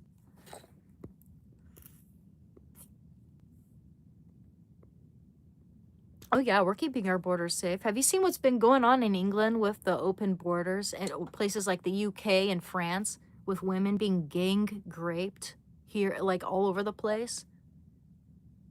And if you're gonna deny that that's happening, there are young women who've been actually murdered because you have people from certain countries who think it's a-okay to punish women for showing skin, honor killings, stuff like that. They think it's a-okay, and they want to implement it. Some people want to implement that shit into our country, and we're not going to allow it. No, actually, he's making our country way safer. You should see Washington, D.C. as opposed to what it used to be when Joe Biden was running it. And if you don't know that, that's sad. It must, it is hard to get accurate, true information. Even if you just Google something, like this search engine has been curated so that you can't, find real information. The media is going to show you what they want to show you, and it could be lies, it could be anything. It's just full of misinformation. I Google, like, how are like women treated in Iran, and they sugarcoated it and made it seem like women are treated very well, just as well over there, and that's just their culture, and they like their No, most people don't like living under that oppressive regime where they're treated like cattle, I'm sorry to say. And I've listened to various accounts from women who used to live in those countries under those systems, married to much older men who, it was like an arranged marriage, and they're treated like property. Like, they talk about these things, they testify, and they tell you that no one should be treated like that. No one should be treated like an animal. These are women who convert to Jesus Christ and say that Jesus is freedom. It's crazy how, like, all these feminists, just they seem to think that women in those countries are treated better than here.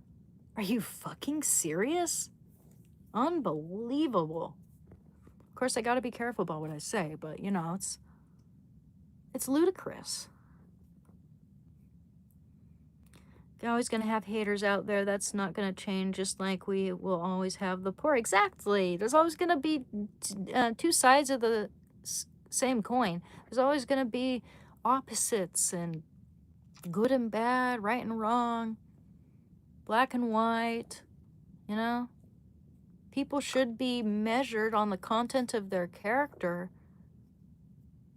rather than, the color of their skin. And I think a lot of these people, a lot of these liberals who are, converting to Islam and all that, they just want to be perpetual victims. They just want to be victims. They want everyone to start victimizing them, and it's attention seeking and very ignorant at best.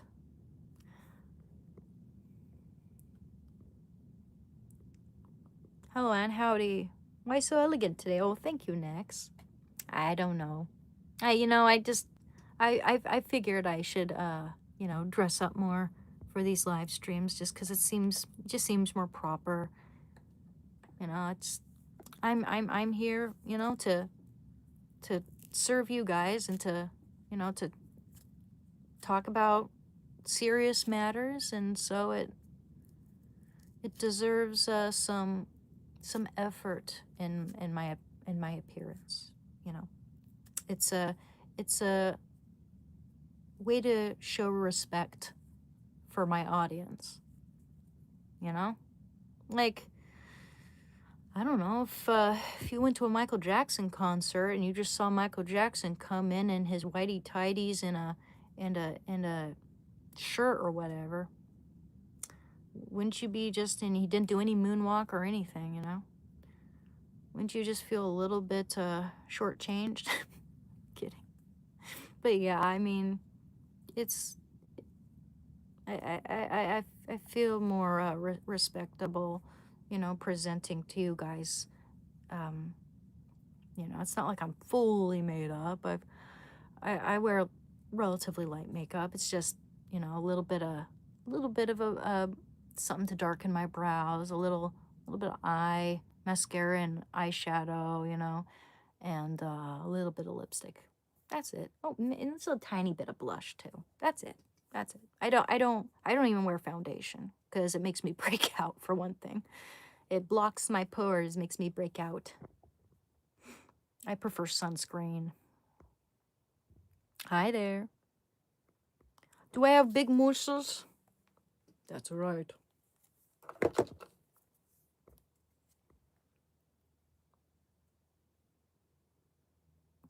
If toxic people don't change for themselves, they won't change for you. If you know, you know. And you're absolutely right. You're absolutely right. 100% Solitude.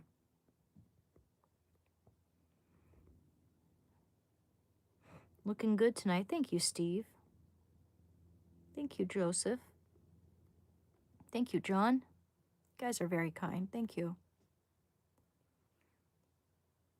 I had a good mom and a good dad. One of them had really bad luck. However, heart was there. Yeah. And I think a lot of parents are like that, where it's like they're good people, you know. It's just, it, they have their own struggles that they deal with, and it's difficult. And that's the thing. Like when we're kids, we don't necessarily understand, you know, what it is, what it's like to go through life and what it's like to become an adult, you know.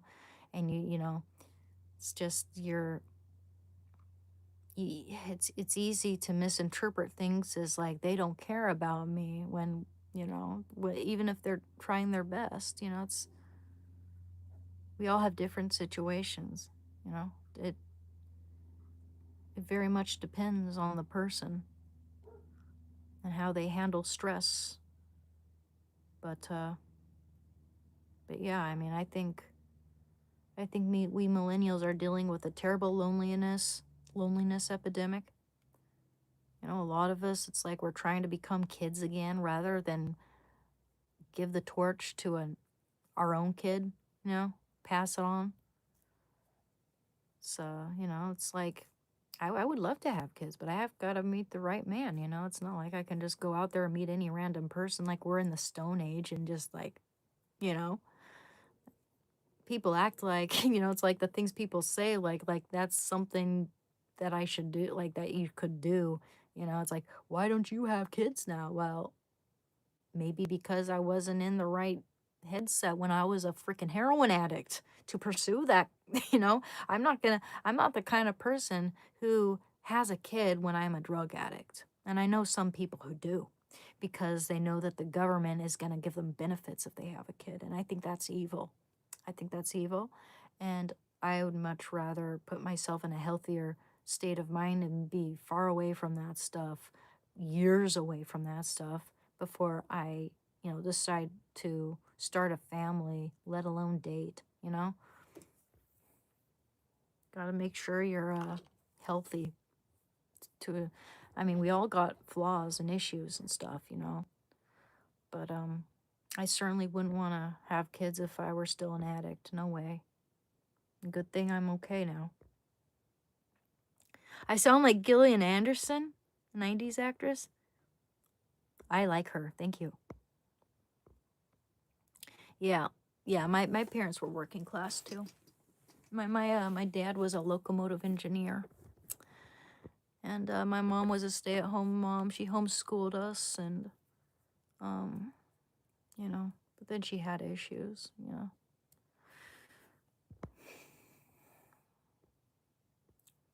She always tried to, well, I don't know if I should get into it, but we're pretty far into the video. I'll just say that, like, she always tried to compete with me, which is really weird. I find it really strange. I don't think she's like the type of mom who would like wear white at my wedding or anything like that. You see mothers and mother-in-laws who do that. It's really, really terrible. But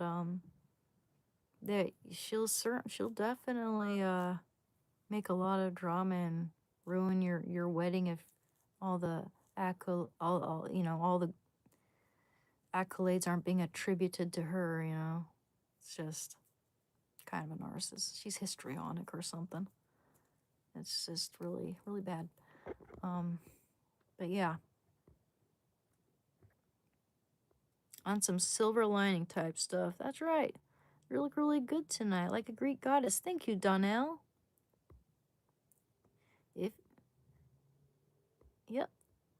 Thank you. This comment section is crazy. Oh, thank you, Nix. I'm just reading comments here.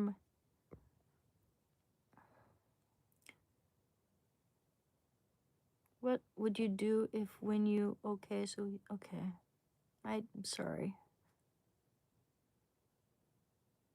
I didn't understand that sentence. You said, what would you do if when you... Okay, so he said yes, would go. Okay. You might want to rewrite that sentence to make it a little more... I can't make sense of that. I respect and 100%. Thank you, Joseph.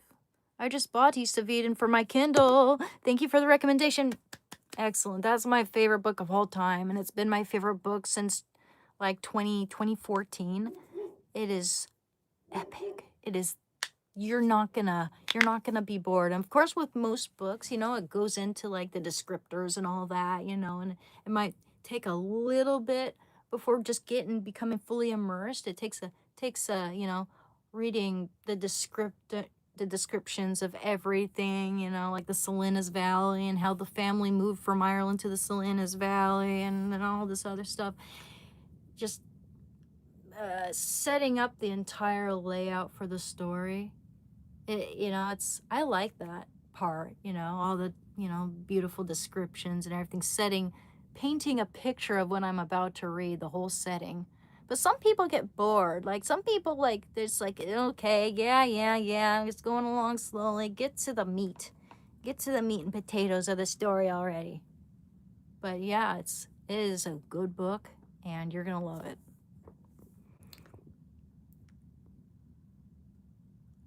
Looking very good tonight, all dolled up. I see you go on a date tonight. Nah, I didn't go on a date tonight. Only if you have left the place where you were originally, you can have the same surroundings when dealing with this. Okay, baby, just a sec. Hi, you have a nice diary. It'll be great to look back at years later. Thank you. I have some journals that I wrote in during the early months, weeks of my recovery, and I could share those too, sort of a kind of contrast how I was writing back then as opposed to now. That really helps, keeping a journal when you're dealing with recovery and addiction. It really helps. It gives you perspective, and it's also relaxing and therapeutic. And it also, I think it really, really helps when you have a good pen, a good gel, and maybe some glittery gel pens. Maybe start scrapbooking and, making a little journal and with images and writing combined. Here, let me share my information here in just a sec, and then I'm gonna go check on my dog and use the restroom in a second. 1 minute. Ha ha ha ha ha. 1 minute. I think we'll have this live stream until like 8:30 because I want to try to get to bed earlier. I've been getting, I haven't been very responsible about my sleeping habits. Let's see. But let me just share my information since I forget to do that sometimes. You look stunning. Thank you, Jen.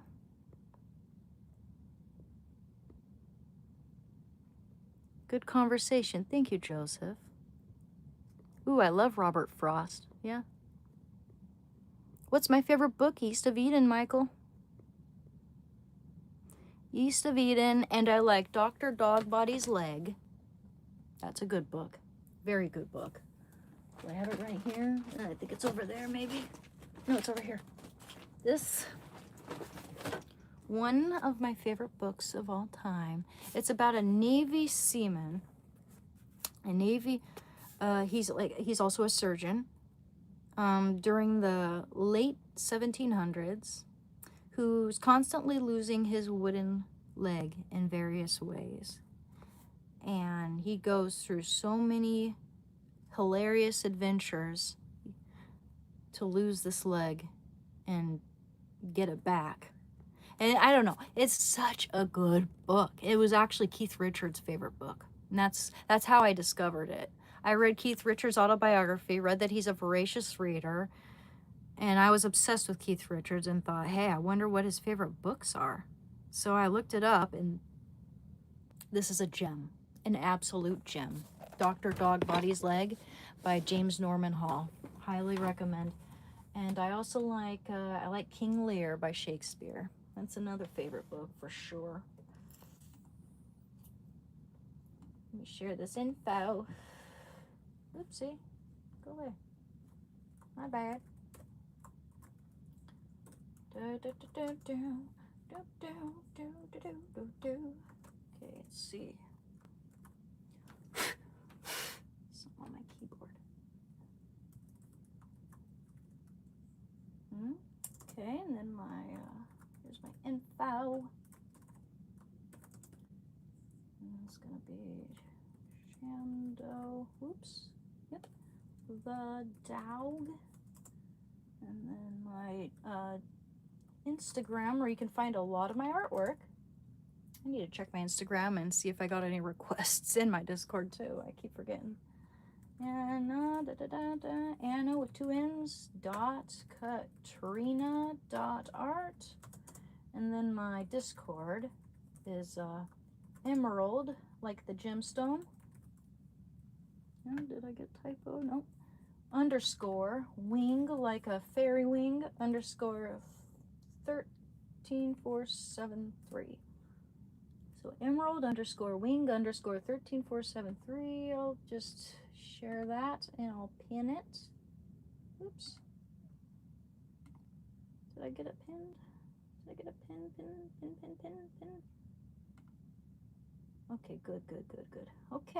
Okay, guys. Yeah, I like Vance, but I think I like Marco Rubio better. I definitely probably vote for Marco Rubio. Okay, baby, I'll let you in. One moment, guys. One moment. Want to see my baby? Want to see my baby? Say hi to him. Okay, buddy.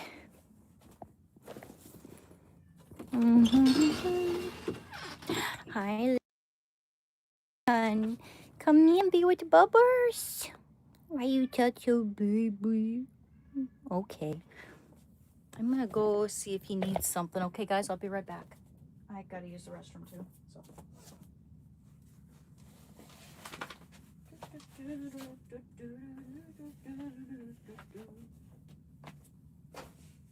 See you in a bit. Hey, buddy.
Hi.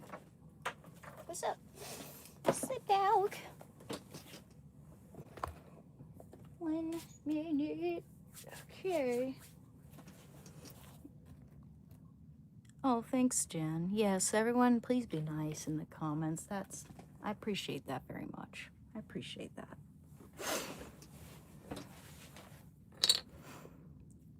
Oh, thank you. Good day to you too, man. Good day, Balaji. Gosh, I got a little water on my nose and now it's itchy. Oh, here we go.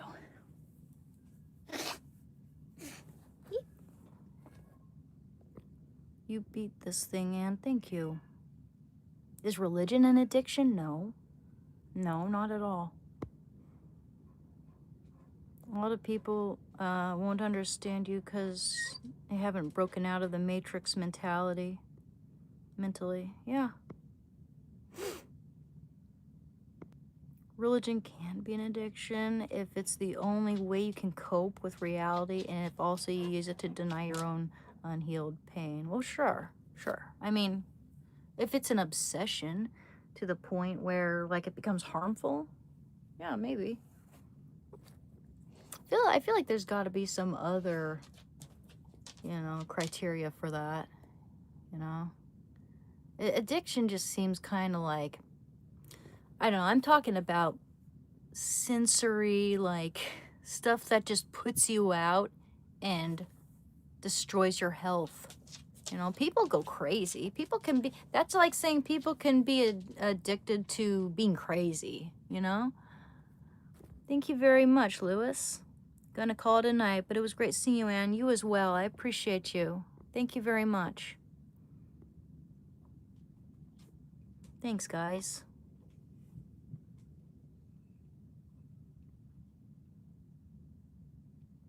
But if people enjoy it, that's their choice to donate. Thank you. I appreciate that. Yeah, I mean, I see this as a job. It's not the hardest job, of course, but I do other things on top of it. I walk the neighbor's dog on call and I sell paintings and I talk about recovery and addiction and try to inspire people. If this is helping someone to get clean and is improving someone's life, anyone, even if it's just one person, it makes it 100% worth it to me.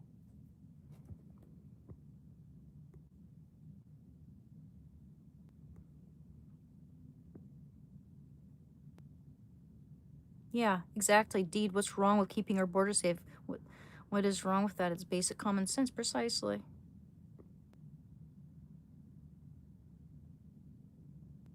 Yeah, some people, have a hard time getting out of bed and walking their dog, for sure. I mean, that's an obligation. That's like, I'm beholden to this dog, and I adopted him, therefore I'm gonna care for him. It'd be a shitty thing for me to do if I were to, like, choose to neglect them because I refuse to get out of my comfort zone, right? Yeah, but it's also just, it's also a job. You can either do a good job or a terrible job, But I'm glad that this content is very helpful for some people. Makes it very much worth it.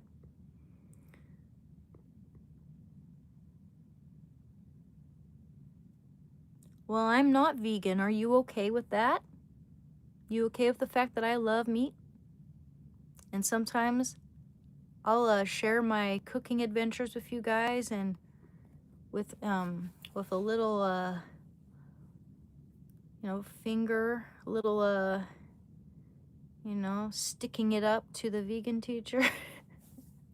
Sometimes I stick it up to the vegan teacher. Yes, I do watercolor painting, Raccoon Man. If you're still here, let me show you one of my watercolors I have right here. It's one of my favorites. And the most recent one I sold was a watercolor of Chester Bennington. Actually, no, it wasn't Chester Bennington. It was a secret commission, but kind of like sci-fi. But here's John Steinbeck, charcoal and watercolor on paper. So this is one of my favorite paintings. I did this a little while ago. It's 10 years ago at my grandma's house. So yeah, I do that, and I do oils too. I'll show you the one painting of Christ that I'm gonna add a few more details, but I'm just about finished. You know, I just wanna refine the sides just a little bit there, but yeah, it's got a little, gotta be careful because make sure there's no hair on there. But there's a painting of Christ. So far so good. Don't know how well you can actually see the detailing there. I don't feel like the camera gives this justice. It looks just that there's so much detail in the face. And let me show you, I just don't want that to get wrecked. And here's my painting of my best friend, Adrian, who passed away. Rest in peace. He's a good guy. He was my best friend and my muse. And he really dealt with a lot, man. The guy was homeless for the last 20 years of his life. And the reason why I bring that up is because despite all that, he would tell me, you can carry it like a load or you can dance through it. He was very resilient, you know, and took accountability for his decisions. You know, he was an addict too. I didn't know he was an addict when I became his friend, you know. It's like, and I was already an addict.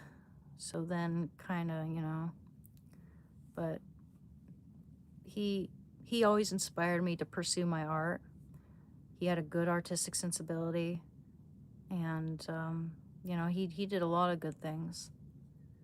People shouldn't judge all addicts as being, you know, useless, terrible people or whatever. It's and I hate that mentality of once a junkie, always a junkie, because it's, you know, if you think that everyone expects you to fail, it becomes a self-fulfilling prophecy. You know, you start to think that what's the point in getting better if everyone thinks I'm gonna fail anyway? It's even people like my family and friends all see me as scum now. Like, no. A lot of people, there are a lot of addicts in this world, and some of the things we become addicted to are more socially acceptable than others. But in the end, I mean, just look at how much, you know, just look at how much damage alcoholism causes, you know? And some people act like there might be something wrong with you if you can't partake in the alcohol, you know, with everyone else. Just people need to stop being so judgmental. And, you know, if someone's working hard to improve themselves and they've been clean for a little while, and they're still working hard, even if they've only been clean for a month, or even, you know, you can see that it's rough and it's painful and it takes grit and strength, and that should be honored and celebrated. And people shouldn't be shamed for their past when they're doing everything in their power, especially when with addiction. I mean, of course, it's not premeditated. You don't necessarily foresee the damage it's gonna cause to people you care about. You know, it's selfish. But for the most part, you're hurting yourself. You're endangering yourself, and, you know, hurting people who love you, you know, by doing that. So, I mean, if you're able to get over that, if you're able to triumph over that, and, you know, not only get clean, but better yourself overall, regain your faith, or, you know, get into a healthy lifestyle, exercising, nutrition, reading, all that good stuff. You know, you're obviously making an effort. You're obviously, you know, you have a good heart and good intentions, and you're willing to take accountability. The only way you can get clean is if you take accountability. You know, you got to surrender to bettering yourself, to sobriety, to getting clean. You have to surrender to it. You have to surrender to something in life that's much larger than yourself. And that is getting clean and getting better and choosing life, choosing everything. That is life. Life is everything. Everything, everywhere, all at once. But yeah, it's, you don't want to be a slave, man. You don't want to become a semi-catatonic slave. You know, losing friends, losing family as the years go by, and losing friends to drug addiction and you know, often the death that occurs when one is an addict, you know? You deserve better. We all deserve better than that. We all used to be children with dreams. You know, I found it really helped with my early recovery when I engaged in things that brought me nostalgia, made me remember a time of innocence and wholesomeness and like when I drew all the time, video games, uh, cuddling with my dog, listening to some of my favorite songs, reading some of my favorite books. Just like there's so many things that you can occupy your time with, and you might not feel good right now while doing it. You might even feel a little robotic, but if you just keep at it and you keep going, it's going to get better and better, and you're going to start enjoying those things again. You will. It might not seem like it, but you absolutely will. Just keep at it. Keep at it, man.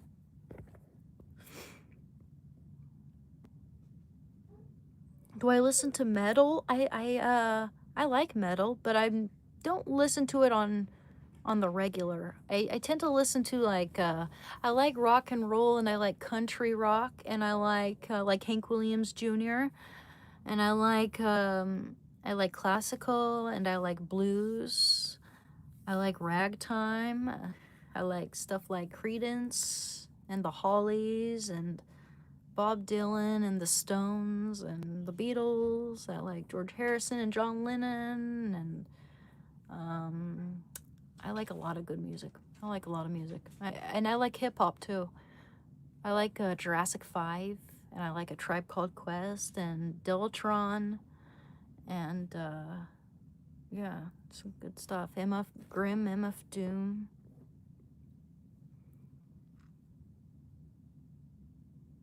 I think that Trump is respectful to women. He hires women in office and has talked very favorably of good women. He doesn't he doesn't give anyone special treatment just because of their gender, you know.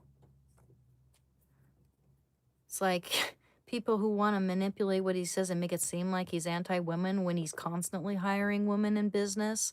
He's constantly congratulating strong, hardworking women in his office, or just in general. Women worked for him at Trump Tower and Mar-a-Lago. Like, he has a lot of women working for him, and not just because they're attractive either. It's just ridiculous for people to say. Very, very. I mean, I've heard women talk that way too, and I think it's just nasty. It's sexist, towards, your own gender. But but yeah, I mean, I think he's very respectful of women, and he criticizes people who deserve to be criticized, like Rosie O'Donnell. You know? You got a lot of people who are super fake, who were super nice to him at first, like on The View, and certain other Hollywood people used to be so nice to Trump and love Trump. And now, ever since he's been elected president, they all hate him and slander him and lie about him and make shit up. And yeah, I mean, it's not just hypocritical. These people are afraid of being exposed. No other Democratic candidate talked about releasing the Epstein files at all. I don't think they would have released one file because they knew that that's gonna show that they're involved. You know, A lot of, uh, I mean, people on the left and right, powerful leaders were mentioned in the Epstein files. But just remember that just because you're seen in a photo with Epstein, just because you're, mentioned in the files, does not mean that you went to the island and had, any depraved engagements with minors. It doesn't mean that. But things can start to look suspicious when you're so eager to, not release the files when you said you would, or I don't think he's, like a PDF or whatever. But I think that my guess would be that there's a lot of threats, there's a lot of blackmail and CIA shit that he has to tiptoe around. And I don't know. If someone becomes exposed in the files, they may threaten his family. So that would be my guess. I don't know. I am, however, disappointed in how they've been handled. And I think all these just countless redactions are an absolute joke. Otherwise, I think he's doing a great job. Just the Epstein files that I'm pissed off about, really. Seriously.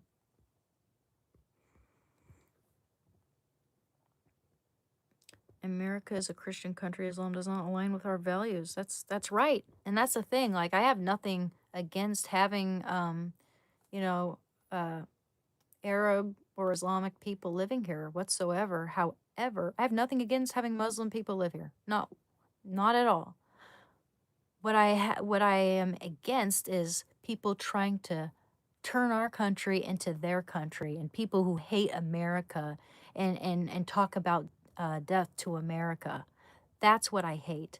That's what I won't stand for. And I won't stand for all these scam centers that Nick Shirley exposed, all these places disguised as hostels and daycare centers and child education centers where they can't even spell the sign, you know? It's all that shit's being exposed. That should not be allowed. All this fraud, like from Minnesota, um, Elhan Omar, is that how you pronounce her first name? Elhan Omar? Yeah, I mean, she deserves to go to prison. Or no, she should be deported and then sent to prison. She's terrible. I'll say allegedly for what it's worth, but we all know it's true. Well, thank you, John Yo. You're absolutely beautiful, and thank you. Trump, he treats women daily good as long as they're not part of the propaganda machine used against him. Precisely, and he criticizes men too. It doesn't fucking matter what their gender is, as long if they're trying to slander him and wreck him, and manipulate the election or whatever, then he's gonna have criticisms, man, and he'll probably say some pretty, like spiteful or petulant crap towards them, but they deserve it. I think Rosie O'Donnell absolutely deserves what she's called and shit, because she's terrible and she lies, At least, I mean, she only cared about what this whole thing with Ellen DeGeneres is when she got her feelings hurt, Some of these people have no integrity at all. They act like they loved Trump before, but now it's like as soon as they're afraid of getting exposed or whatever it is, they hate him, and they jump on the bandwagon with everybody else in that echo chamber, spewing lies that have been debunked years ago.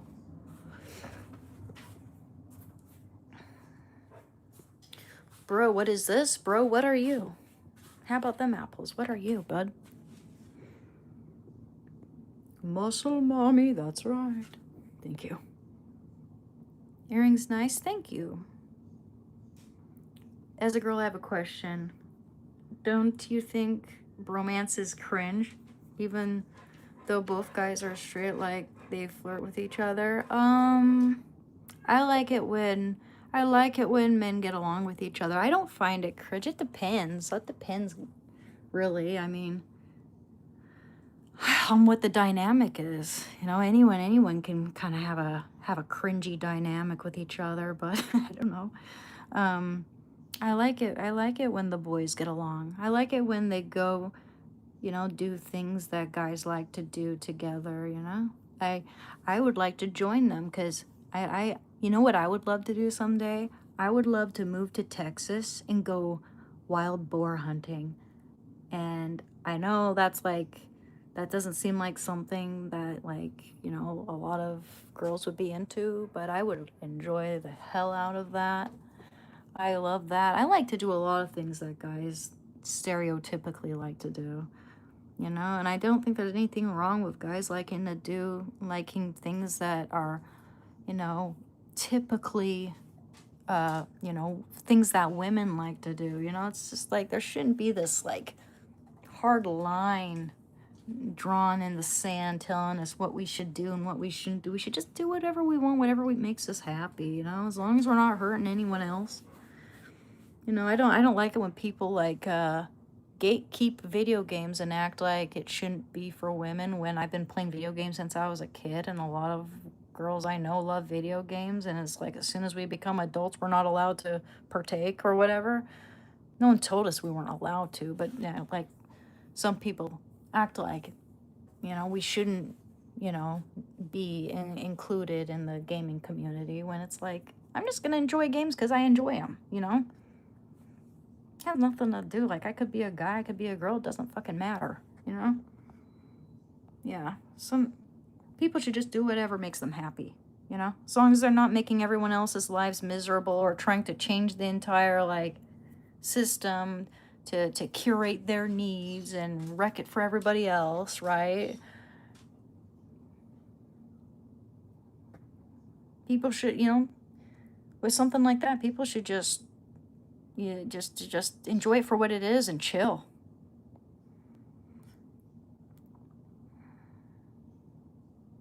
Same with me. I came close to having a life partner and family of my own, but I hadn't worked through my issues and ruined it. I'm so sorry, Lois. That's same here.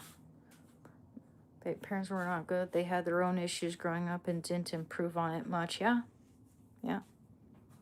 I hear you. I absolutely hear you, man. God bless this chat. Thank you, Rebel Ghoster. You have to love you first. I'm a recovering meth addict, 22 plus years sober. I'll be 65 next month. Addiction comes with a stigma, which should not be the case, but it is. I agree, Teresa. I agree. And by the way, you're beautiful. Thank you very much. We need people like you on this channel. Thank you. Shando's trying to trick me. Hey, Josh. Where did I go tonight? Oh, hi, Lisa. I didn't go anywhere. You know, I'm just, well, I took Shando out for a WALK. That was it. That was pretty much it today. Yeah, I like meat and potatoes too. I'm sorry about that, Leroy. I hope you change your mind. What's my dog's name? Shando. Shando, you guys want to go visit Shando? Of course you do. Let's go visit Shando. Please like and subscribe. All right, baby. Can I say hi? Oh my goodness, what? You wag your tails. You know, his fur coat is looking so much better after I've changed his diet. Yes, it is. It's so, he had bald spots and scabs and dandruff, and he's looking so much better now. It was definitely the diet. Definitely. Yes. Yes. Yes, Porce. Yes, Porce. Yes, you're a sweetheart. Yes, you're a sweetheart. Yes, you're a sweetie pie. Okay, baby, can I see your face? Yeah, okay. Okay. Baby. Okay. Okay. Okay. Okay. Okay. Okay, baby boy. You're a good boy. You're a good boy.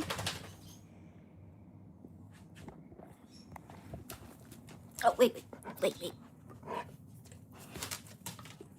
Josh? Oh, thank you for the kiss. Can I have another kiss on the cheek? Shando? Shando, can I have a kiss? Yes. Yes. What's it? Oh, he wants to romp. Okay. Okay. You're a good boy, but I'm going to do this now, okay? Aw. Yeah, I'm a little behind here. Sorry, guys. Thank you, Lewis. Oh wait, I think that was already read. Eminem versus Limp Bizkit. Honestly, I don't think I've ever listened to Limp Bizkit, but I'll look them up. Okay, and I'll play a song when I'm done with this because I don't want to get copyrighted. But yeah, I've heard of them. I love Eminem though. I'm probably gonna like Eminem more, but I'll look up Limp Bizkit. Okay. Interesting. They look like they're copying Eminem, dude. That looks exactly like an Eminem, like that music video. This looks like a job for me, so everybody just follow me, because we need a little controversy, because I feel so empty without me. It looks exactly like that video. Dude, it looks like he's copying Eminem. I'll probably like Eminem better. You know, he's a one of a kind, dude. His brain, I don't think there's any other artist or rapper whose brain works the way Eminem's does. It's like a freaking machine. And he's I also grew up with Eminem, so I'm nostalgic when I listen to him too. So I like Eminem. But I can't really say it because I don't think I've listened to Limp Bizkit. So I'll listen to some Limp Bizkit and I'll let you know next time what I think. But I definitely, it's more than likely that I'm gonna prefer Eminem. I am a biological woman. That's correct.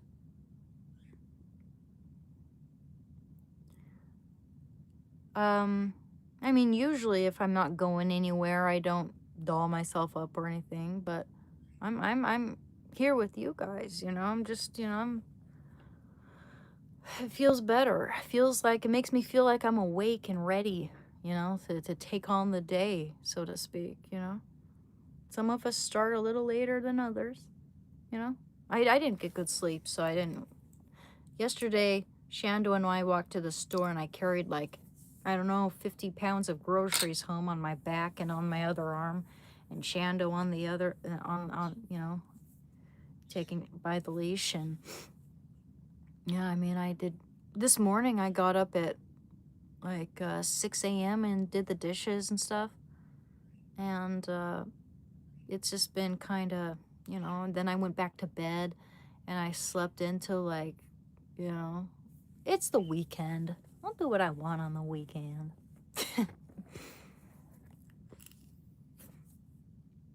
Hi, your eyes are so beautiful. Thank you, Ronald. Thank you. Thank you, guys. Where's my compass?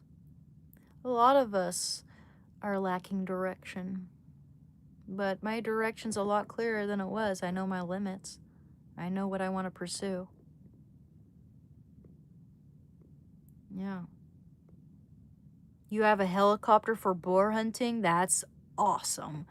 I want to go boar hunting so bad someday. And I also want to go fishing. I want to get a fishing license. I love fishing, dude. I've caught a fish with my bare hands before.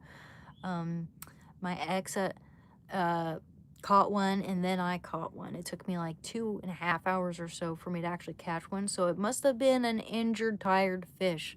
Eventually, I was able to sort of strategize and lure it to this shady,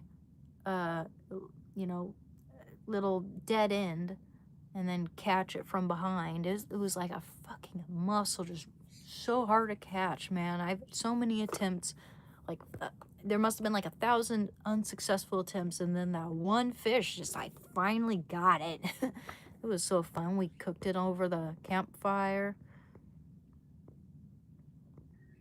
I don't have a date. I love Ren and Stimpy, but unfortunately the creator turned out to be a bad person, like a lot of them. I'm an alcoholic and drug addict. I got to where after being effed up on everything until I was well into my 40s. I've been clean and sober for 11 years. Good for you, John. Good for you. I'm proud of you. Proud of all you guys who've come a long way here.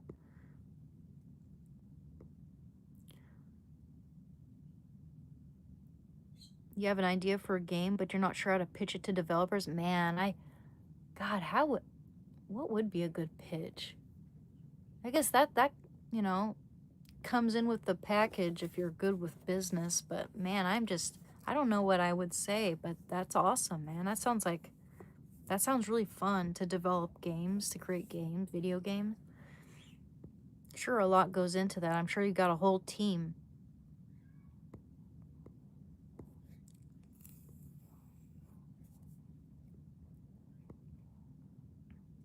What are my thoughts on femboys? If they're nice, then cool. If they're mean, then not cool. With anybody, same with anyone, you're right? Like, people can do whatever they want, as long as it makes them happy, as long as they're, as long as they're adults, it makes them happy, and, they're not hurting anyone else. It's like, it doesn't matter to me either way, as long as you're a good person, that doesn't, that's if I have a friend who identifies as like a femboy, that's not like their entire identity, it doesn't exempt you from human life like everybody else. What do I think of short guys? They're fine. They're fine.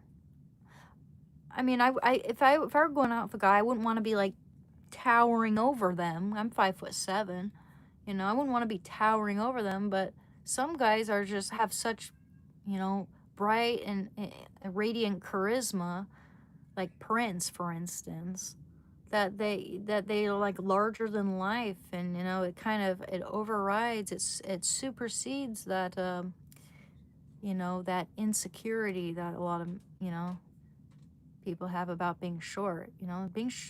Height isn't everything. I can see myself falling in love with someone who's shorter than me for sure.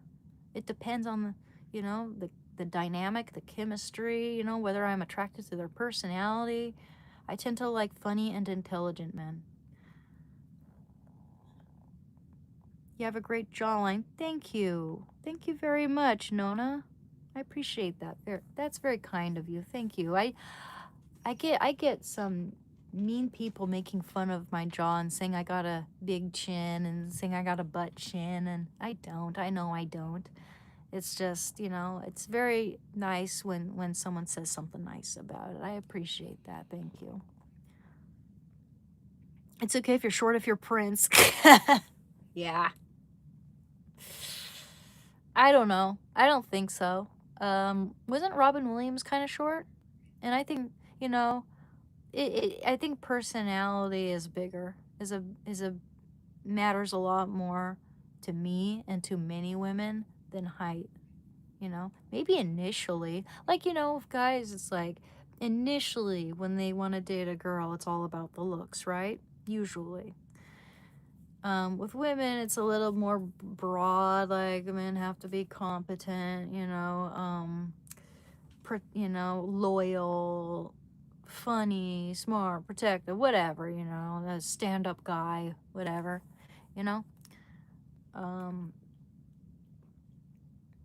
but yeah, but I've seen women who are taller than their husbands. It's just on average, guys are taller than women,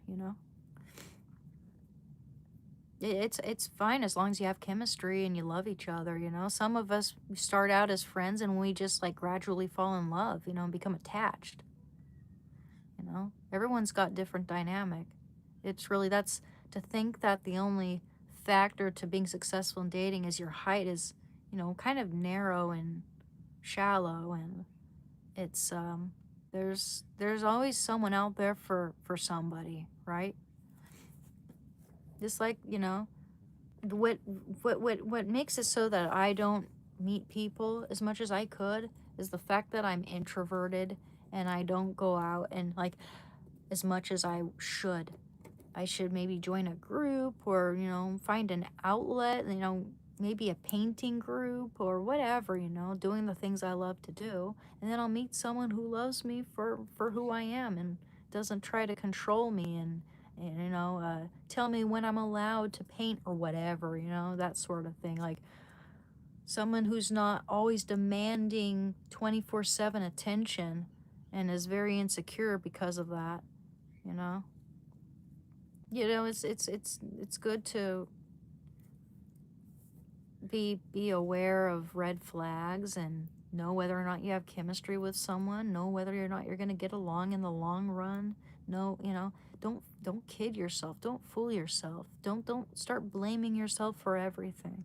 Don't think that you've got to change. If you at any point in time in a relationship think that, "Oh, I've got to change who I am," you gotta realize logically, intellectually, that this is not a good situation to be in. You shouldn't have to change who you are, unless, of course, you're just unless it's something specific, like, let's just say I am dealing with addiction in a relationship, and I'm going off and buying drugs, and then coming home to my boyfriend high as a kite while they're on the right straight and narrow and everything. That wouldn't be right. And I would need to change. But if, say, like, someone wants me to change, like, my whole personality, change, if they prefer a certain type of woman, they're trying to turn me into that, they're trying to curate me into their dream girl, then that's wrong. Am I married? No. I hope someday I get to be married. I don't know, though. I need to go out and meet people. I got social anxiety. That's one of the things that led to me taking heroin when it was offered to me. I was complaining about that. I was like, I got social anxiety. And then someone just offered me H, and I took it. And that was very foolish of me. And it, led to a whole slew of mistakes and forgotten years. Where am I from? I'm from the Pacific Northwest of the USA. Do I have a tongue piercing? Absolutely not. I only have my ears pierced. Absolutely not. I think that tongue piercings and septum piercings are ugly. Not my cup of tea. Not my cup of tea. Maybe some people can pull it off, but it's not my cup of tea. How long was I on drugs? I was on heroin for 6 years. Yeah. I've been clean for 3 years and almost 5 months now. Have you heard about the septum ring theory? No, but I'll look it up. Learn something new every day. And we end the live streams often, usually by reading the Bible, by the way. And I think it's like, whether you're a believer or not, the Bible has a lot of useful, information and philosophy and good messages that can be helpful for anyone. It's got a lot of good messages for people in recovery.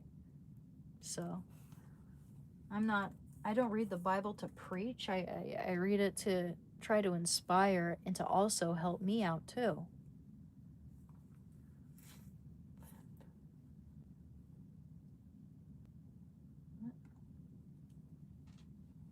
Yeah. Let me look that up.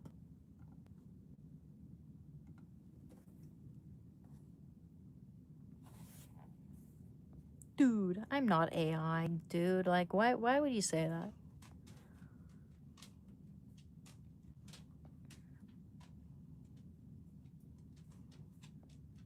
that? Septum ring theory. I mean, when I mentioned Prince, that was just an example, right? All I'm saying is, like, if you have charisma, and humor is a huge one. If you're funny, I feel like shortness goes out the window, right? Height goes out the window. Like, that's secondary. It doesn't matter if someone's attracted to your personality, right? You can become larger than you look. And I think that's beautiful. I think that's beautiful that, personality and humor and all the best human traits can make someone fall so in love with you that you could look like, I guess there is a limit. Like if you look like Big Ed, they might be a little rougher, but no one, stay away from people like Big Ed. That guy is bad news. God, dude. I watch Cinnamon Toast Ken sometimes and Michelle McDaniels, and they cover Big Ed.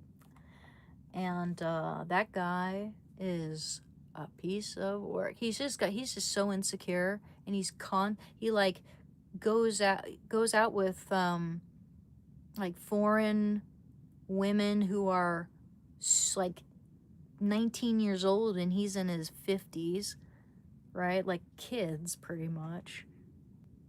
We ain't surprised. I'm not gonna like accuse him of like going out with actual minors, but wouldn't surprise me. Wouldn't surprise me. I don't know, but it wouldn't surprise me.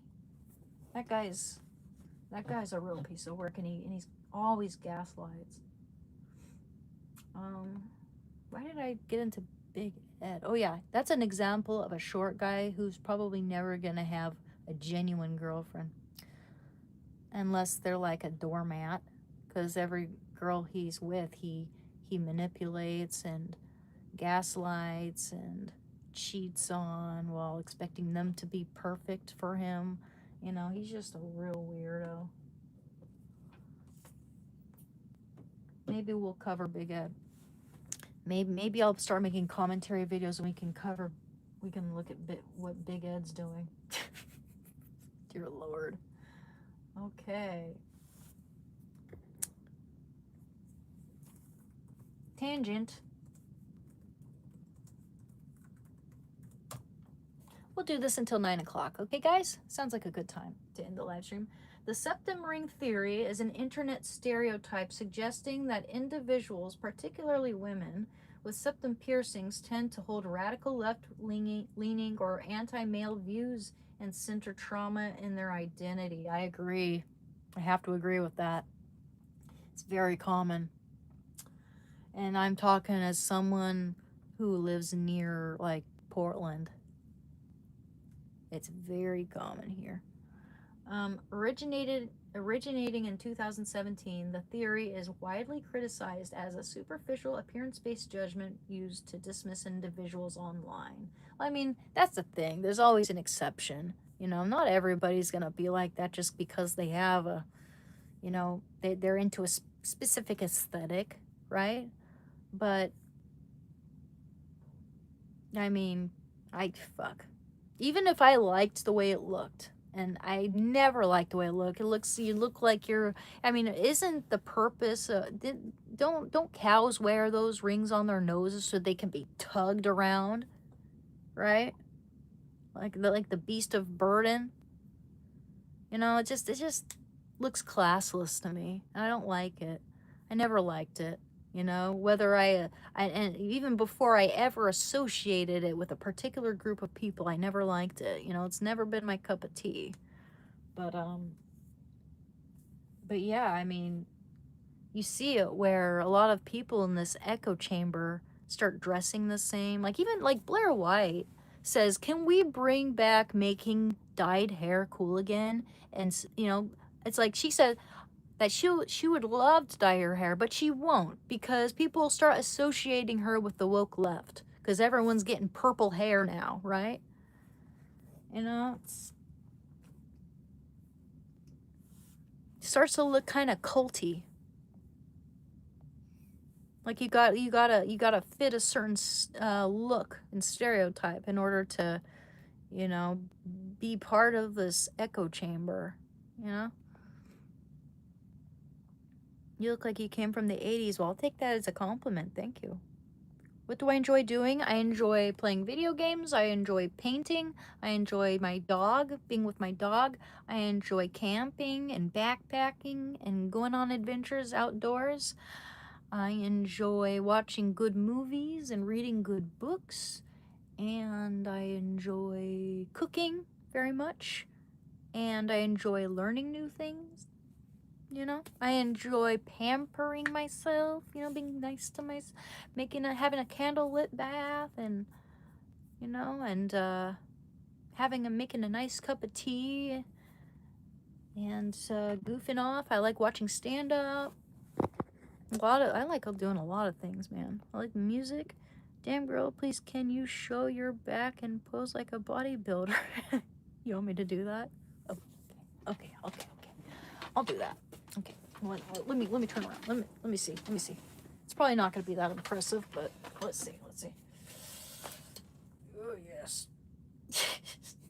I don't know. Like that maybe? Yeah. I don't know. Ow. Ooh, not doing that. Nah, not the best angle to do this because I'm like twisting. Oh yeah. Like a bodybuilder.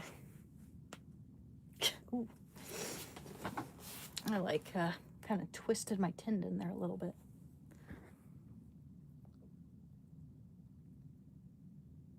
I'm sure.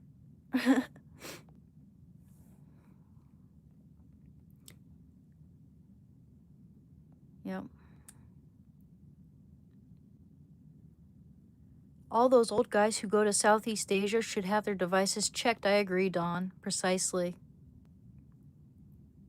Oh, I don't know. I've seen some very, very, very beautiful, like gorgeous looking women, and you know, in the room, like in college and stuff, you know. I mean, I'd consider myself probably a 7. If I don't like that rating scale, by the way, but if I had to, I'd say 7 maybe. But thank you. I mean, of course I'm not gonna like, you know, be like full of shit and say that I'm like ugly or anything, but you know, I I'm sure there are some people, you know, like beauty. I think beauty is just in the eye of the beholder. You know, there are some people who probably see me as drop dead freaking gorgeous, and then there's people who will think that I've got the big ass crimson chin or whatever. You know, it's everybody has a different perception on what they find attractive. But thank you.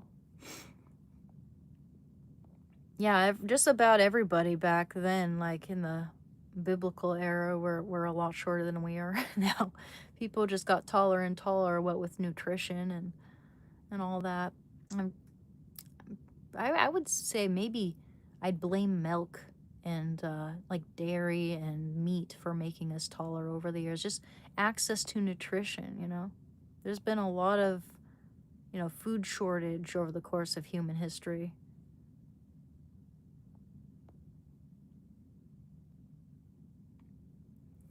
Yeah, well, everybody's got some type of mental illness here, you know, more or less, for what it is. Yep, I'm from the 90s, born in 91, that's true. What genre do I like to read? I like to read, I like literature.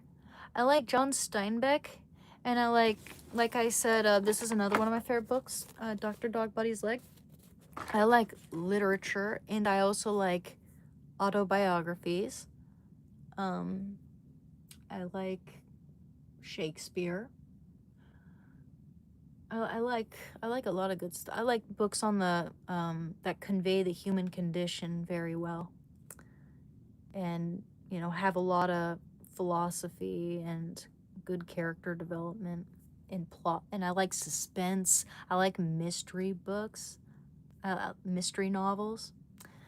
Um, I like books that hold you in suspense very much, and books that where you learn a lot, you know, where it's like at the end of the chapter it's like your mind is blown, you know, books with profound messages.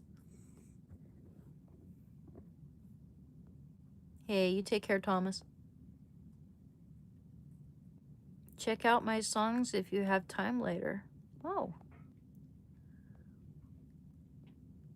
Well, well, yeah, I mean, I may have missed, if you shared that with me, I may have missed it. I would love to check out your songs, though, if you could share that with me again.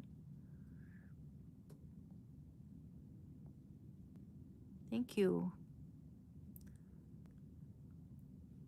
Half of it is the way you carry yourself. I agree, 100%. The way you carry yourself is very important. Like, for instance, like, no matter how attractive and tall you are, no matter what, if you have a shitty ass attitude, if you're just a negative Nancy or whatever, you know, if you're constantly complaining about things and being a malcontent, and if you're and if you're just toxic in general, nasty and narcissistic and spiteful and bitter, then, like, doesn't matter if you're an attractive man or attractive woman, doesn't matter if you look like Brad Pitt, no one's going to want to be around that for the long term. At least people might want to F you, right? But they're not going to want to live with you. They're not going to want to share their life with you if you know you're a perpetual malcontent. You know what I mean? That goes for men and women. Like, no one's going to want to be with you if you're bitter and negative all the time. That people would choose the funny, humorous, smart, you know, kind of laid back, but also hardworking, short person with you know, with a sense of integrity and purpose in their life. They choose that over someone who's tall but lives like a loser, you know?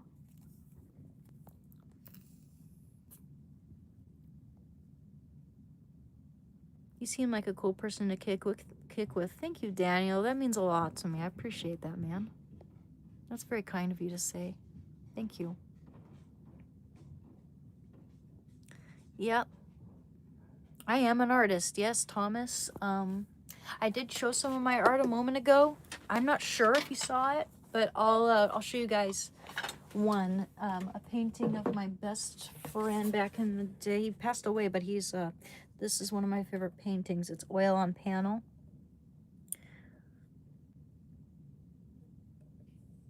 Yeah. And right now, here, I'll show you the one I'm working on right now, actually. It's a painting of Christ. Oh, no. It's a painting of Christ on panel. I better set that up. Man, that was close. That almost fell right on top of my lava lamp there. Because the nail fell off the wall there. Okay. I gotta clean up here. That mess.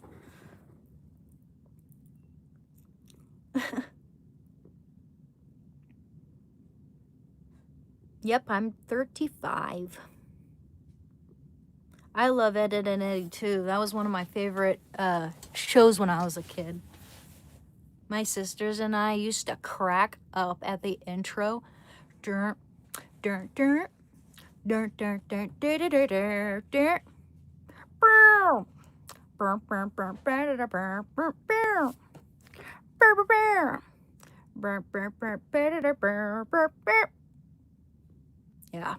Yeah, we used to crack up so much that we could hardly breathe.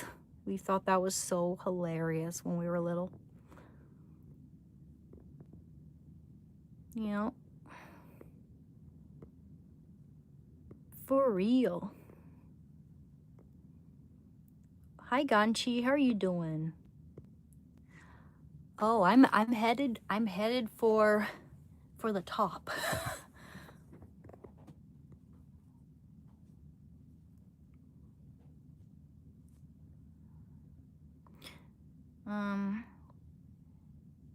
How am I? And what? Sorry. We got spies. You know, I'm gonna close my door. 1 minute.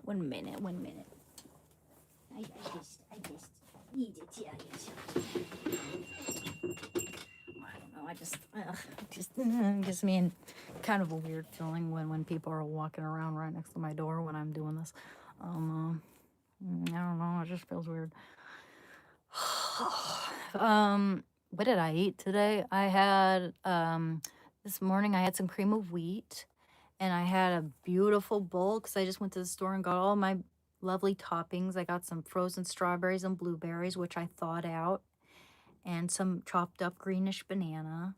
And it has hemp seeds and chocolate chia pudding and pecans and chopped up prunes and some shredded unsweetened coconut on top.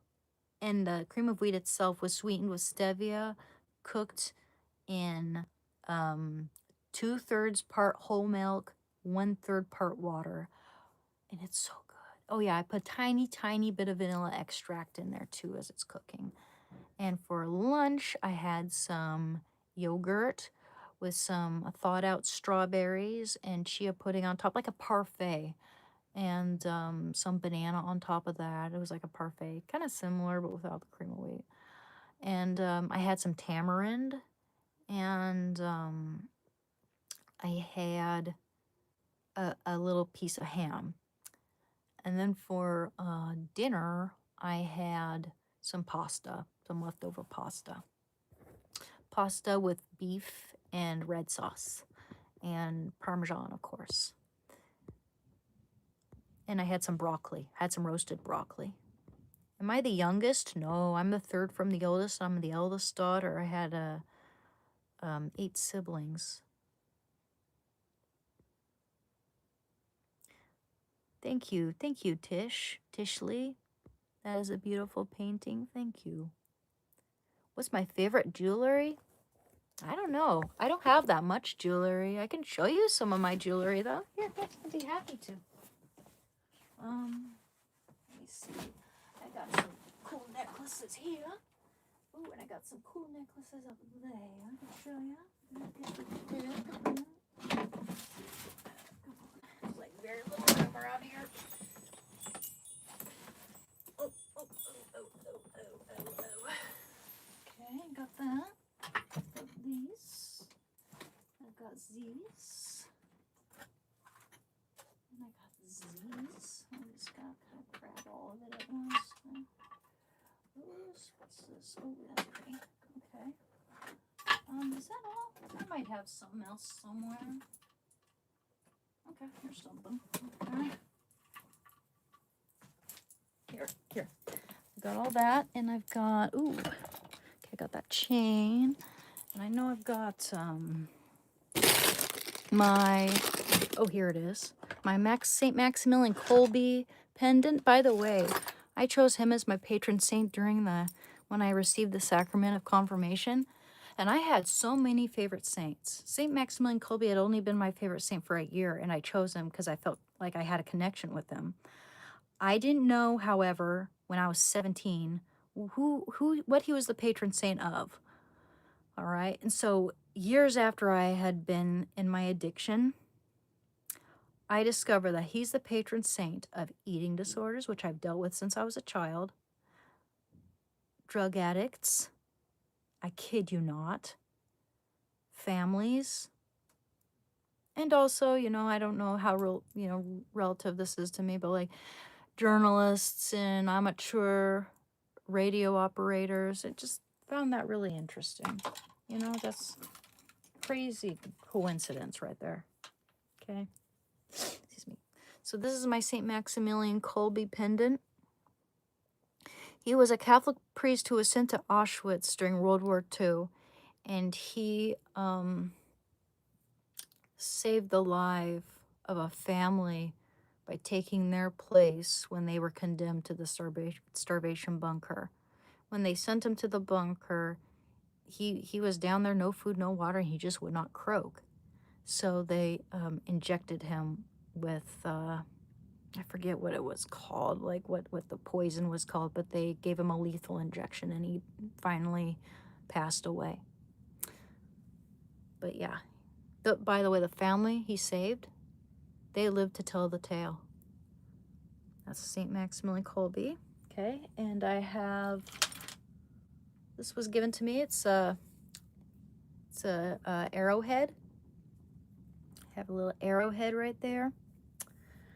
Now this is just the bracelet. It's I guess it's, yeah, just a little bracelet. It feels kind of cheap. I don't remember where I got that. Okay, and I have this crystal, oops. Okay, careful, careful, careful. It's a little tangled up here. That's a good time to untangle my jewelry, I guess. Here, let me try to untangle that boy. Come on. Sheesh, everything's so tangled. Let's put this over here. And I've got, come on. Untangle. Untangle yourself, bitch. Okay, come on.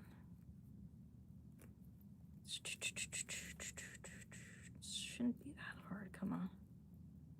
It's really, really tangled. But, anyway, I really wanted to show you that. Oh, here we go. Yeah, maybe it's kind of, we're getting there. Okay, maybe just undo this guy right like that there. There we go. There we go. We got this. We got this. Here we go. Here's our crystal and sterling silver butterfly pendant.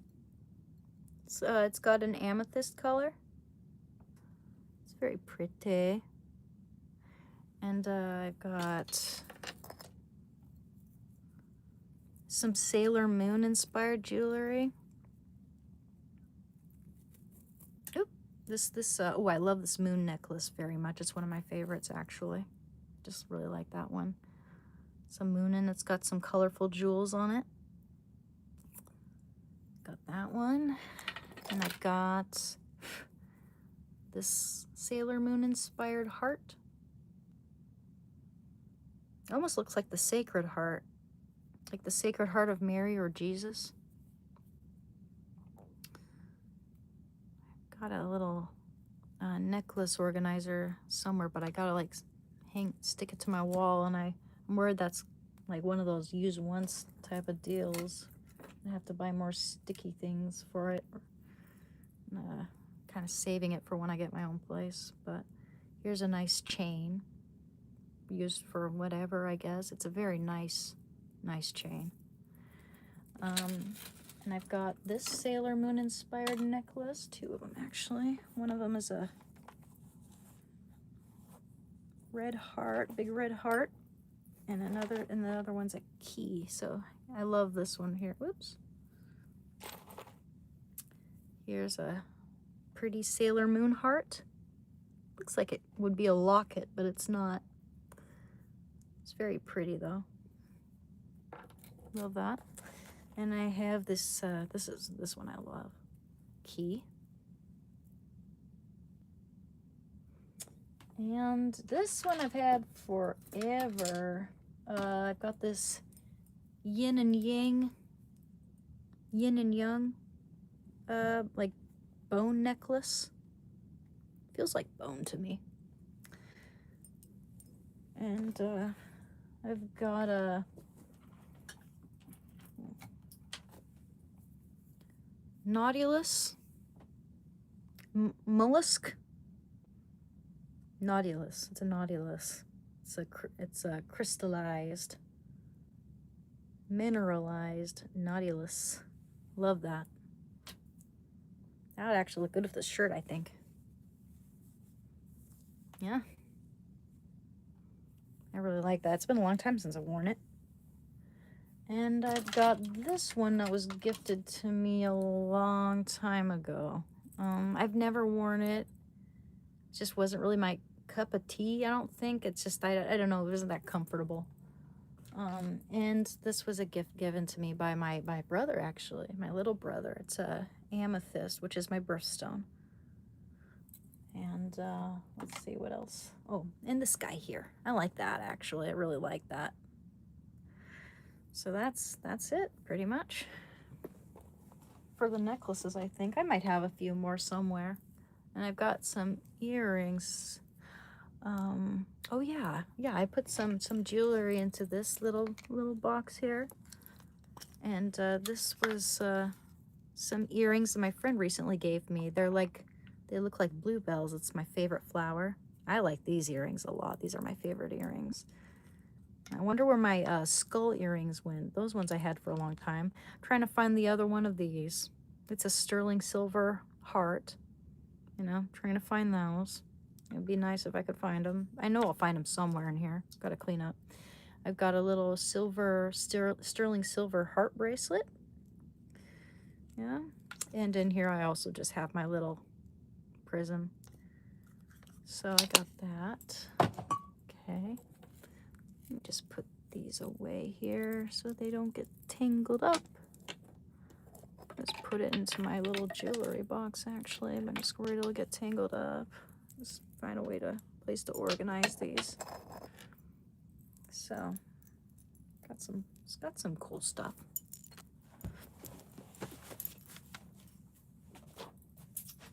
Right.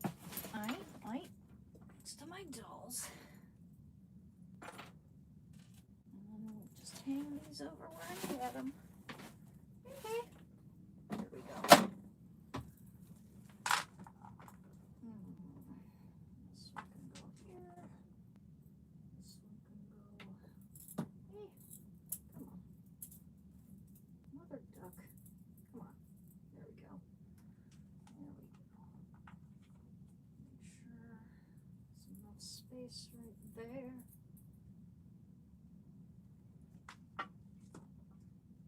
Okay, I might accidentally drop these. Yeah, I knew that was coming.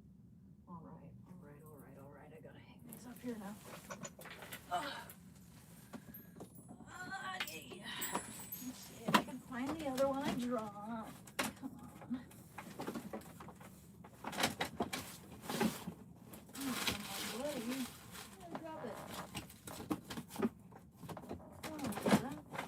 Oh, here it is. Here it is. Yeah, there we go. It's my amethyst.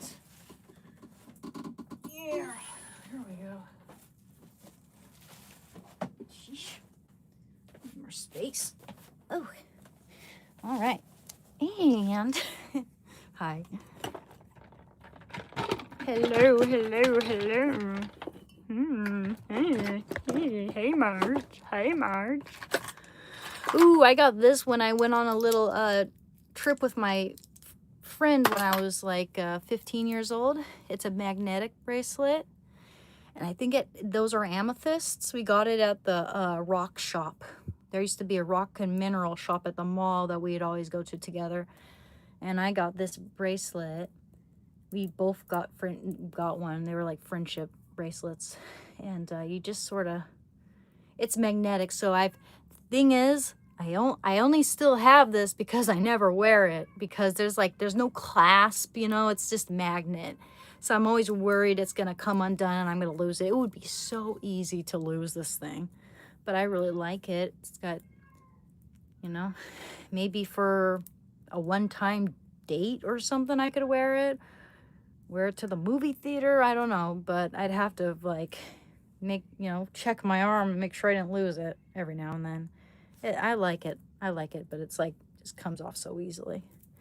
This magnet should be stronger, but it's cool. It's cool. I like it. And yeah, man, I wish I didn't lose the other one of these. These are silver elephants that my grandma gave me, and I lost one of them.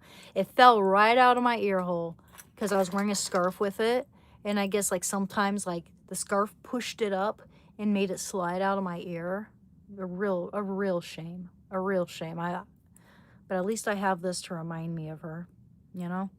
She loved elephants. So I still don't want anything to happen to that just in case I happen to find the other one. I doubt it though. I don't even remember where I lost it. I just remember coming home and finding I only had one elephant in my ear. Yeah. I have this jewelry box here, but it's like, it's full of junk. I got this blue bracelet here and attached to a broken one here. Ooh, I really liked these purple earrings. I found my other one. Sweet. Oh, and I found my other purple one of these. Nice. I just need a back, and I have some. Nice. Sheesh. Should have looked a little harder there before because I didn't see it. Got some recovery coins, which I'd be eligible for an actual metal one now. You got to be a year clean before you can get a metal one. One that's like heavy metal. Oh yeah, and here's one of my skull earrings that I really love that I've had since I was like a freshman in college, and I can't find the other one. But yeah, I'll keep it in here for now. I should find it. I know that one's got to be around here somewhere. Because I know I didn't like lose it while I was out or anything. And I have this locket that my sister gave me. Looks like this. It's tangled up. Like it's kind of a cheap metal. It's like one of those. My little sister gave it to me a long time ago. But yeah, might want to wash it. Wash the metal a little bit, but it's got this Van Gogh background with some corgis. And it's got a little photo of my sibling and me. That's very sweet. Smells like very, very irony. Smells like rusty metal, which I kind of like that smell. I don't know. But yeah, I'll just put the other earrings in my little box. Make sure I don't lose them. I really like these purple ones. I got a whole bunch of the backs here I can use. I have a whole bunch of those somewhere. There we go. Very pretty. Very nice. I just got this little box for my earrings and such, so I don't lose them. All right. There's that. Thanks, guys. I love listening to you, especially your words of wisdom as you help others. By the way, I must say that your hair is really beautiful today. Thank you. Thank you very much.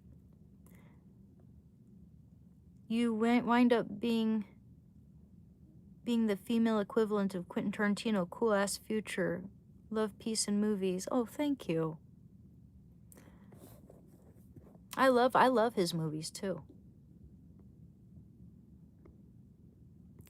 Keep playing that crazy football, you damn geniuses. You'll never be able to beat us. You want a bit? I never saw the Dukes of Hazzard, to be honest. I know it's got like Jessica Simpson. I know what it is, essentially, but I've never seen it. I don't know the storyline. You know, I've never seen that. I know you're referring to these teacup shorts I'm wearing, but it's hot, man. It's hot over here. Thing is, I ordered these not thinking they would be this short. They did not look this short in the, like, example photo, unfortunately. You know, I didn't want them to be this short, but definitely not gonna, like, waste them. It's better than wearing long pants when it's 90 degrees. Am I close with my family? Yeah, for the most part. With most of them.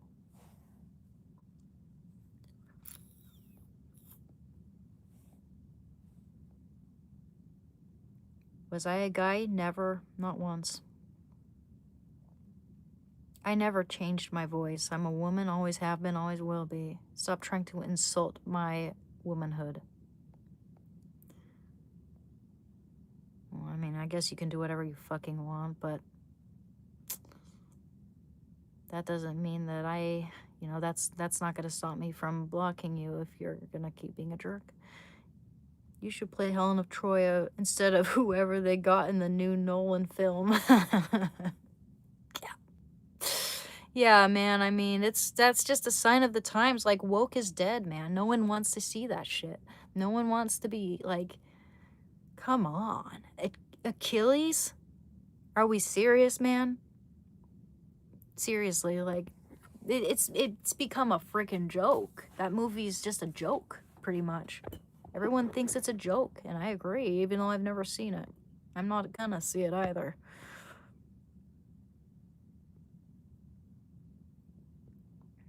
I look like an extra from Star Trek. Well, thank you.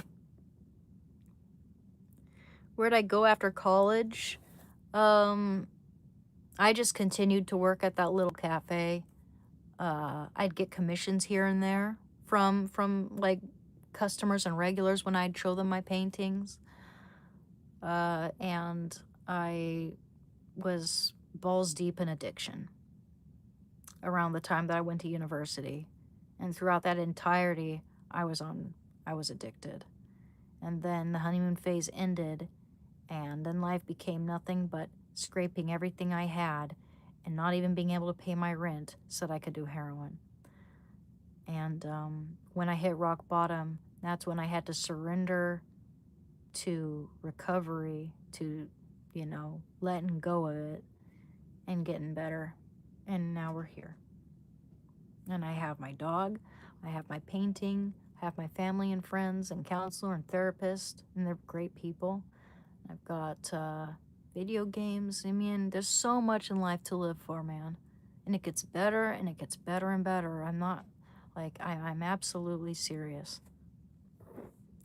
Where am I from? I'm from the Pacific Northwest. Yay, hi, Royal Cowboys. How are you doing? Here, let me open my door so Shando can come in. 1 second. Come on in, baby. It's getting to be bedtime soon.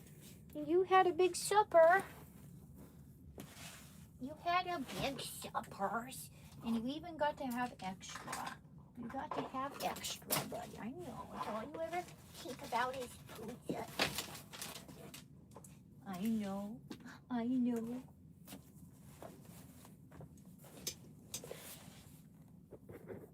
Hi. I just drink coffee now, going on 5 years sober. Good for you. Coffee, not Coke. Nice. I have to have my coffee in the morning too, man. I drink it black. I love coffee. And it's also good for your liver, by the way. Did you know it's good for your liver?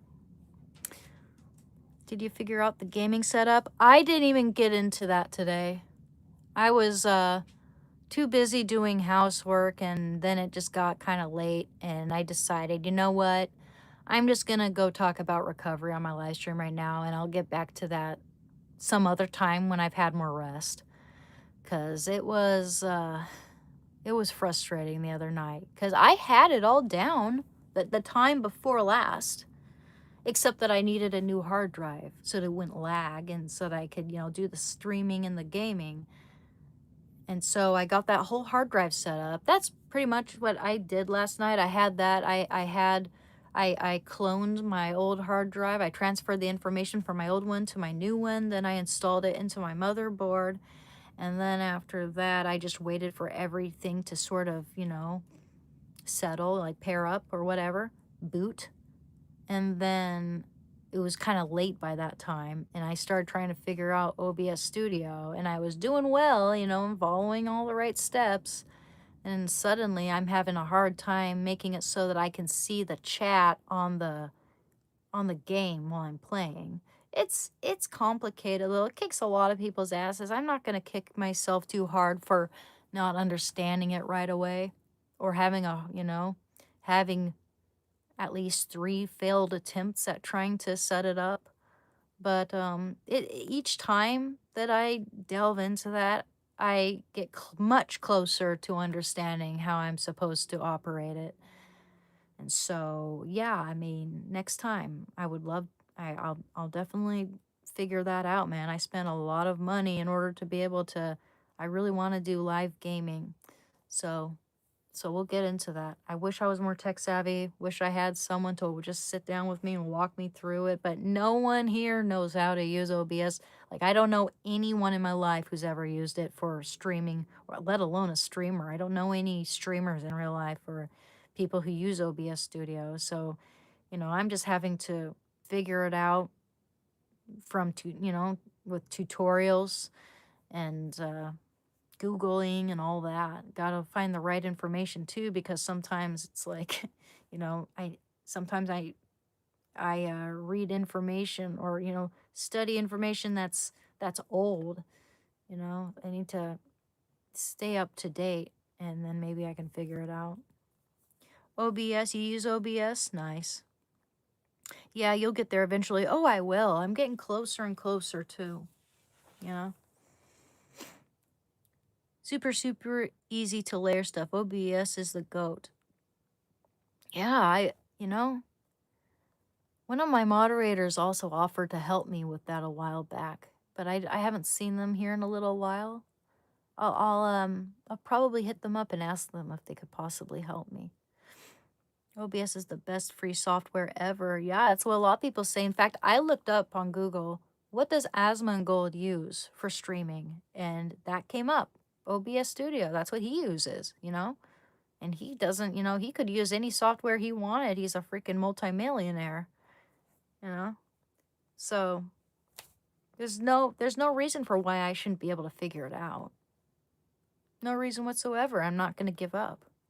I'm not going to give up because, you know, sometimes it makes me feel stupid when I can't figure something out like that, but I'm brand new to it, you know? I didn't expect for my channel to come this far as it is. And so I've pretty much figured it out. There are just a few steps that that I haven't, you know, figured out. I need to figure out how to layer, how to make it so I can see the chat on my screen and my face in the corner, so I know that you're seeing what I'm seeing. That's what I want. So I figured out how to set up, you know, open a web browser from the Steam website, and that could be a way for me to do that. So yeah, learning something new every day, and we're getting closer and closer. Asmon is the GOAT. I love Asmongold. He inspires me. He inspires me. That's why. And I'm curious, like, he's the most successful live streamer, right? That's his job. He's a very successful live streamer. He does commentary and video games and all that stuff. Talks about all kinds of things. And his claim to fame is finding a dead rat in his room. And he started live streaming when he was starting to lose his teeth and he needed the money for it, which I think, you know, his honesty is super commendable and admirable. I really am inspired by his honesty, and I'm inspired by his success. And I want to be I don't think I'll ever be that successful in live streaming, but I shouldn't say never, but I am inspired by, you know, just the fact that people are so drawn to him because he tells it like it is, you know, no bullshit.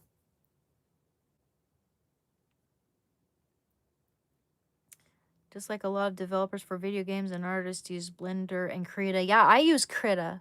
I have an Artist 22R Pro, and I use Krita when I do digital art, which, you know, I need to do that more. I haven't done that as much as I'm brand new to it. I'm still a little bit intimidated, but I'll show you one of the art pieces I created using my Artist 22R Pro. First of all, look how big this monitor is. I could use this monitor while gaming too. It's huge, you know? And I know how to use that. But yeah, Krita's a good, they even have it on Steam. But it's I never knew that before, but I downloaded it. It's free. And I'll show you one of the art pieces I made with it.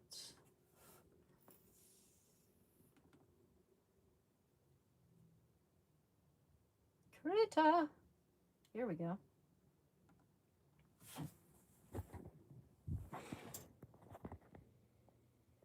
That's one of the pieces I made with Krita. It's inspired.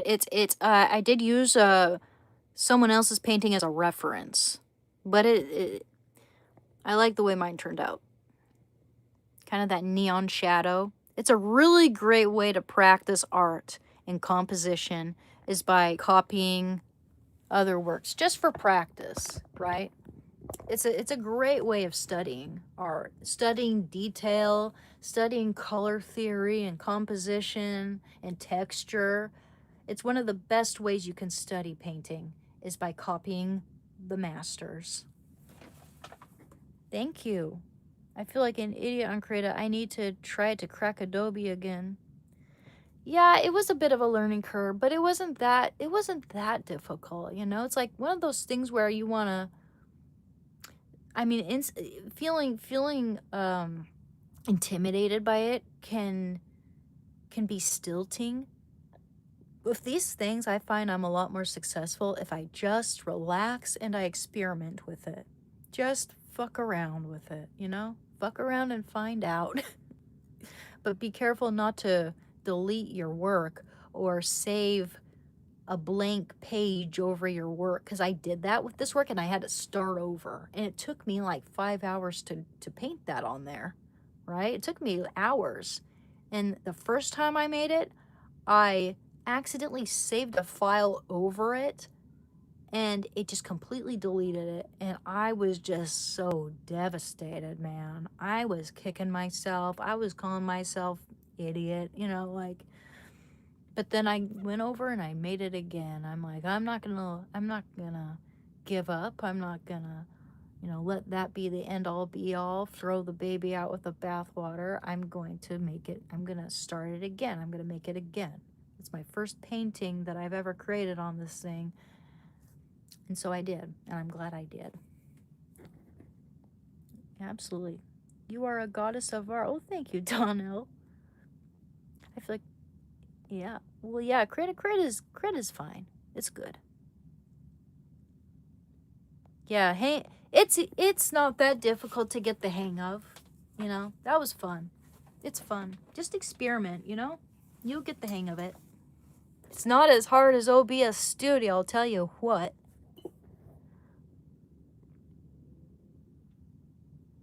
Yeah. When did I start doing my art? Well, I've been drawing since I was a little kid. My parents found doodles of cats in my mom's old textbooks from when I was 3 years old. And yeah, mostly drawing, a little bit of watercolor here and there when I was a kid. I didn't get like oil paints because my parents thought it was messy. But there was another thing where my sister, one Christmas, it was revealed that my parents had gotten me an easel with oil paints, and that would have been my dream at that age because I was an artist then. I'm an artist now, always have been. I wanted oil paint so bad, but my little sister, who we've never really gotten along, you know, we're kind of polar opposites. She was a little bit jealous of me. You know, she always thought that I was like the favorite and shit, and no, it's not true, but that's how she perceived it. But anyway, so she saw I was getting this paint set, these oil paints, and she's like, "How come she always gets the paints and the art? I want it." And so they gave it to her, and she opened that on Christmas, and I learned that it was supposed to be for me, and it just sort of hurt, you know, because I never had an oil painting set when I was a kid, you know, because it went, you know, my sister wanted it, and she never once used it. It just went to shit. It got broken. Paints, you know, she never once used it. She just wanted it because she was jealous of me being seen as the artist. Like when my dad would leave for work, we'd all, go down and hug him. And I'd do it without fail. And he'd whisper in my ear, "You're the best artist. You're my favorite artist." You know, I was known as the artist, and I got paint sets and 10 like drawing sets for Christmas every single year. And the one time I was about to get an oil set, like my sister got jealous and kind of, demanded, cried and whined for it, and they gave it to her. I don't even remember what my present was that year, you know? I was so focused on that and like, hey, I'm the painter. Why is she getting that, you know? I was very, I didn't make a scene or like act like an ingrate. I was thankful for what I got and all that. But deep down inside, I felt her, knowing that that was supposed to be for me, and knowing even back then when I was a little kid that it would all go to waste and she was never going to use it. And not only that, but she would never let me use it, you know, out of spite. That's kind of like, she's still, you know, that's kind of the kind of person she still is. I'd happily be your assistant, taking care of the tech hassles as soon as I figure it out myself. Some people are better at figuring that shit out, even if they've never touched it. Some people are just better with tech, with computers, and figuring out software. It's a totally new vocabulary for me. So I'm learning. You know, bit by bit, we make good strides every time we attempt it. If I messed up the art or things you want to save too. Mm-hmm. Yeah, for sure. For sure. It is what it is. It was a long time ago, but still, like, you know.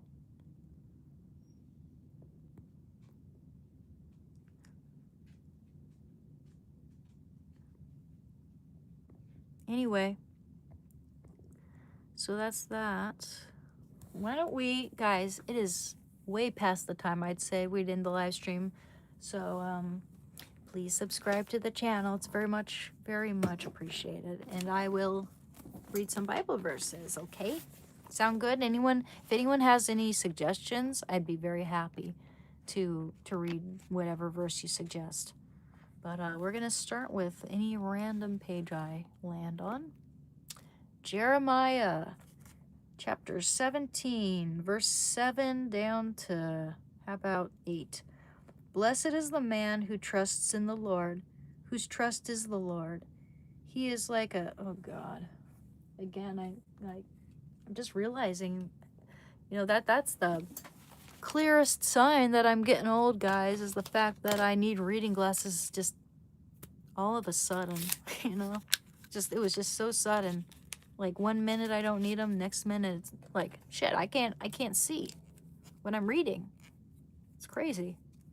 Crazy how fast our you know, our bodies decline. Don't like that word decline. But here we go.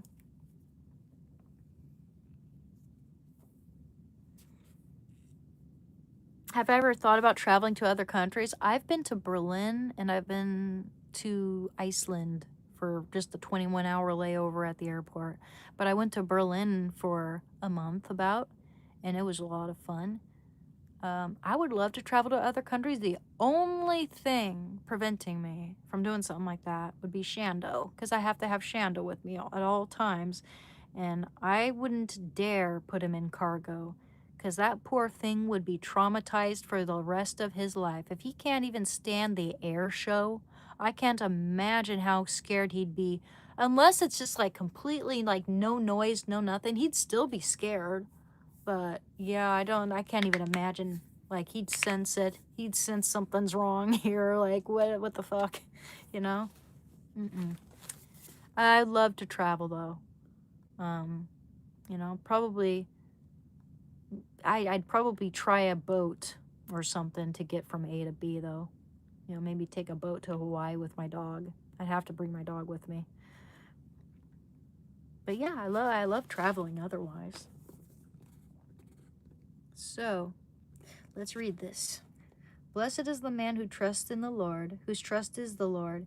He is like a tree planted by water that sends out its roots by the stream, and does not fear when heat comes, for its leaves remain green, and is not anxious in the year of drought, for it does not cease to bear fruit. I'm going to keep reading. The heart is deceitful above all things, and desperately corrupt. Who can understand it? I, the Lord, search the mind, and try the heart, to give to every man according to his ways, according to the fruits of his doings. Like the partridge that gathers a brood when she did not hatch, so is he who gets riches, but not by right. In the midst of his days they will leave him, and at his end he will be a fool. A glorious throne set on high from the beginning is the place of our sanctuary. O Lord, the hope of Israel, all who forsake thee shall be put to shame. Those who turn away from thee shall be written in the earth, for they have forsaken the Lord, the fountain of living water. Heal me, O Lord, and I shall be healed. Save me, and I shall be saved, for thou art my praise. Let's read 4 more.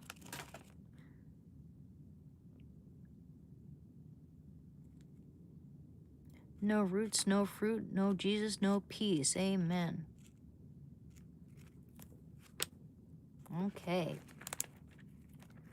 Let's read. How about some Ezekiel? We don't read Ezekiel very often.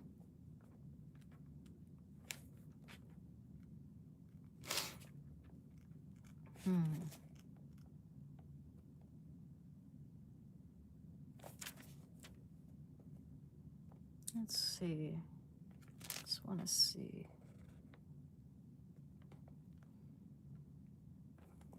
What would be a good cohesive verse to read here?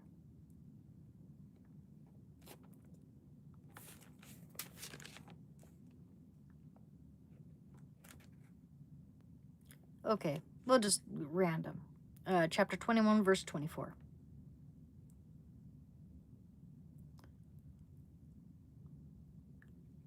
Actually, yeah, let's start 18, actually. The word of the Lord came to me again. Son of man, mark 2 ways for the sword of the king of Babylon to come. Both of them shall come forth from the same land, and make a signpost. Make it at the head of the way of the city. Mark a way for the sword to come to Rabbah, or the Ammonites, and to Judah, and to Jerusalem, the fortified. For the king of Babylon stands at the parting of the way, at the head of the 2 ways, to use divination. He shakes the arrows, he consults the teraphim, he looks at the liver. Into the right hand comes the lot for Jerusalem, to open the mouth with a cry, to lift up the voice with shouting, to set battering rams against the gates, to cast up mounds, to build sage towers. But to them it will seem like a false divination. They have sworn solemn oaths, but he who brings their guilt to remembrance, that they may be captured. Therefore thus says the Lord God, because you have made your guilt to be remembered, and that your transgressions are uncovered, so that in all your doings your sins appear, because you have come to remembrance, you shall be taken in them. And you, O unhallowed wicked one, Prince of Israel, whose day has come, the time of your final punishment, thus says the Lord God, remove the turban and take off the crown. Things shall not remain as they are. Exalt that which is low, and abase that which is high. A ruin, ruin, ruin, I will make it. There shall not be even a trace of it until he comes whose right it is, and to him I will give it. And you, son of man, prophesy, and say, thus says the Lord God, concerning the Ammonites, and concerning their reproach, say, a sword is drawn for the slaughter. It is polished to glitter and to flash like lightning, while they see for you false visions, while they divine lies for you, to be laid on the necks of the unhallowed wicked, whose day has come, the time of their final punishment. Return it to its sheath, in the place where you were created, in the land of your origin. I will judge you, and I will pour out my indignation upon you. I will blow upon you with the fierce fire of my wrath, and I will deliver you into the hands of brutal men, skillful to destroy. You shall be fuel for the fire. Your blood shall be in the midst of the land. You shall be no more remembered, for I, the Lord, have spoken.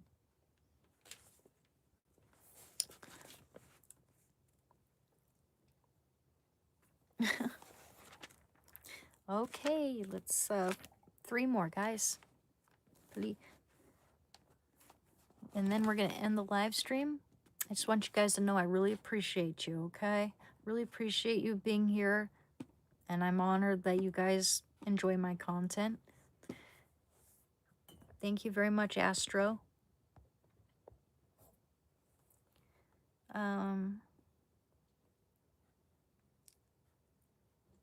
Let's see. Here's a good one. Matthew chapter 11, verse 28 to 30. Come to me, all who labor and are heavy laden, and I will give you rest. Take my yoke upon you and learn from me, for I am gentle and lowly in heart, and you will find rest for your souls. For my yoke is easy and my burden is light.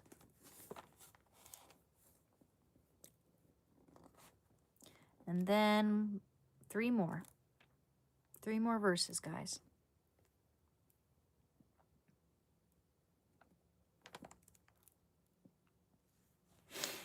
Ooh.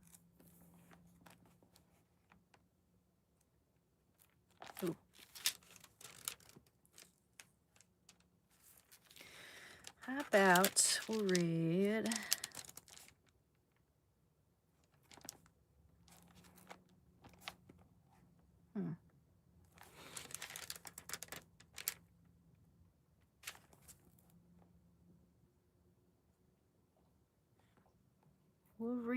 Luke chapter 1, verse 42 down, all the way down to maybe 57 or more. Let's see. Unless, maybe we'll just read the whole chapter. It's a pretty long chapter, though. Okay. Start at 42. And she exclaimed with a loud cry, Blessed are you among women, and blessed is the fruit of your womb. And why is this granted me, that the mother of my Lord shall come to me? For behold, when the voice of your greeting came to my ears, the babe in my womb leaped for joy. And blessed is she who believed that there would be a fulfillment of what was spoken to her from the Lord. This is when Mary met Elizabeth, and they both, Elizabeth was pregnant with John the Baptist, and Mary was pregnant with Jesus. It's the second mystery of the joyful mysteries of the Rosary. So that's the scene. Okay. And Mary said, My soul magnifies the Lord, and my spirit rejoices in God my Savior, for he has regarded the low estate of his handmaiden. For behold, henceforth all generations will call me blessed, for he who is mighty has done great things for me, and holy is his name, and his mercy is on those who fear him. From generation to generation he has shown strength with his arm. He has scattered the proud in the imagination of their hearts. He has put down the mighty from their thrones and exalted those of low degree. He has filled the hungry with good things, and the rich he has sent empty away. He has helped his servant Israel in remembrance of his mercy, as he spoke to our fathers, to Abraham, and to his posterity forever. And Mary remained with her about 3 months, and returned to her home. Now the time came for Elizabeth to be delivered, and she gave birth to a son, and her neighbors and kinsfolk heard that the Lord had shown great mercy to her, and they rejoiced with her. And on the 8th day they came to circumcise the child, and they would have named him Zechariah after his father. Quiet! And they would have named him Zechariah after his father. But his mother said, Not so, he shall be called John. And they said to her, None of your kindred is called by this name. And they made signs for his father, inquiring what he would have him called. And he asked for a writing tablet and wrote, His name is John. And they all marveled. And immediately his mouth was opened, and his tongue loosed, and he spoke, blessing God.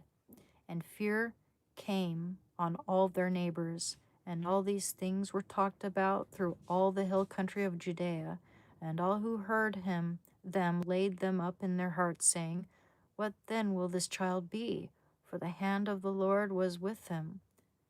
And his father Zechariah was filled with the Holy Spirit, and prophesied, saying, Blessed be the Lord God of Israel, for he has visited and redeemed his people, and has raised up a horn of salvation for us in the house of his servant David, as he spoke by the mouth of his holy prophets from of old, that we should be saved from our enemies and from the hand of all who hate us, to perform the mercy promised to our fathers, and to remember his holy covenant, the oath which he swore to our father Abraham to grant us, that we, being delivered from the hand of our enemies, might serve him without fear, in holiness and righteousness before him all the days of our life. And you, child, will be called the prophet of the Most High, for you will go before the Lord to prepare his ways, to give knowledge of salvation to his people and the forgiveness of their sins, through the tender mercy of our God, when the day shall dawn upon us from on high, to give light to those who sit in darkness and in the shadow of death, to guide our feet into the way of peace. And the child grew and became strong in spirit, and he was in the wilderness till the day of his manifestation to Israel. Should have just read the whole chapter. But yeah, that's a good one.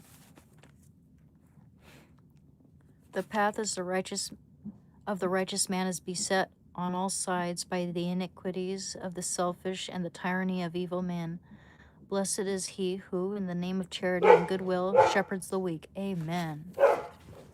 Absolutely. Ezekiel chapter 25, verse 17. Let's do it.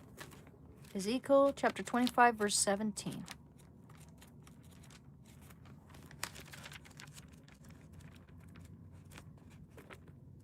Ezekiel, here it is.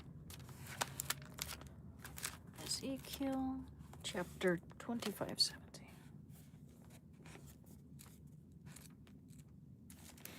There it is.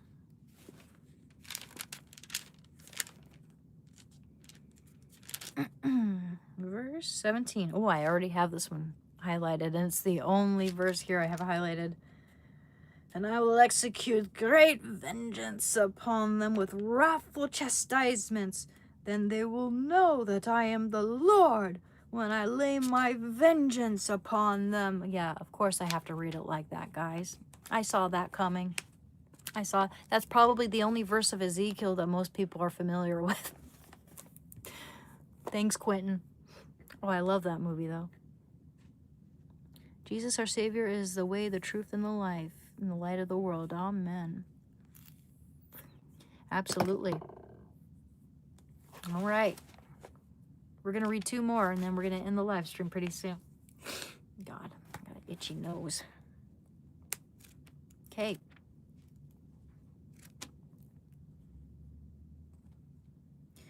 Matthew chapter 5, verse 11, down to 13.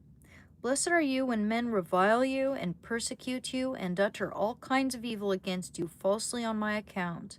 Rejoice and be glad, for your reward is great in heaven, for so men persecuted the prophets who were before you.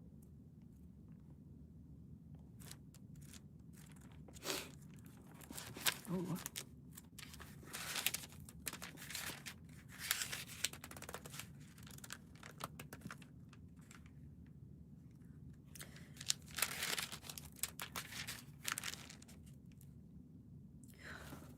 This is a good one. Luke chapter 12, verse 22, all the way down to 35. And he said to his disciples, Therefore I tell you, do not be anxious about your life, what you shall eat, nor about your body, what you shall put on. For life is more than food, and the body more than clothing. Consider the ravens. They neither sow nor reap. They have neither storehouse nor barn, and yet God feeds them. Of how much more value are you than the birds? And which of you, by being anxious, can add a cubit to his span of life?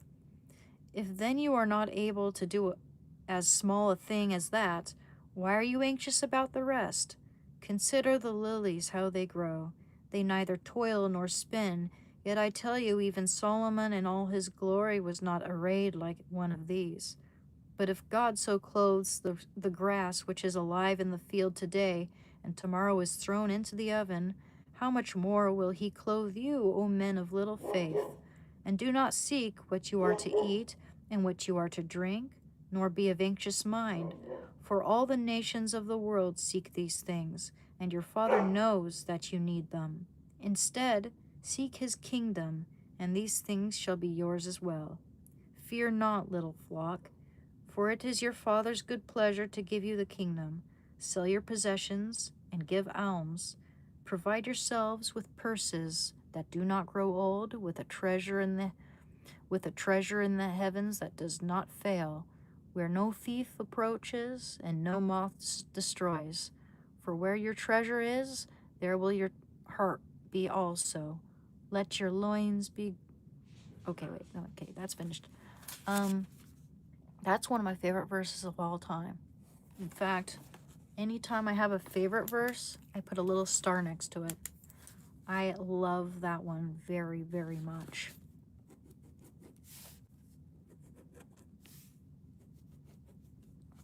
Very good. 2 more.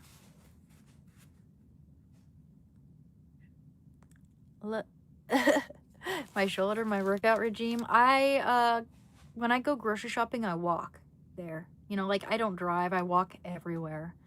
And I carry heavy things. I walk a massive dog. He goes everywhere with me. So he's constantly, you know, kind of, you know, giving me a little bit of exercise. My friend saw me with Shando, noticed what an absolute unit he is, and said, "Girl, you're going to have abs." And I do, because, I mean, there's that, and there's also just carrying a lot of art materials everywhere. When I was in college, you know, I'm always hauling shit around. That's why. It's not so much because I go to the gym or anything. It's more manual labor, and just I do that purposefully. Kill 2 birds with 1 stone. I'm getting my job done, and I'm also strengthening my arms. I try to make a workout out of the things I do sometimes, you know? That's, yeah, pretty much. But thank you. I'm gonna read 2 more.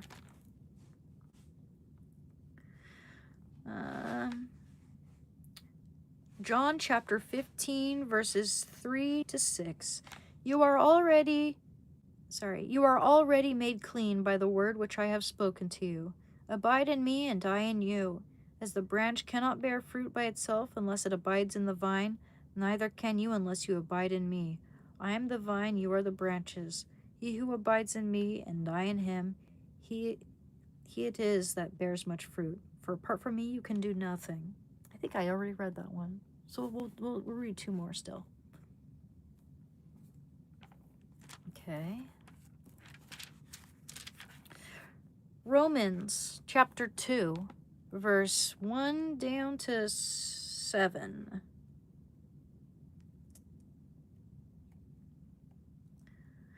Actually, we'll just read 1 all the way down to 12. Therefore you have no excuse.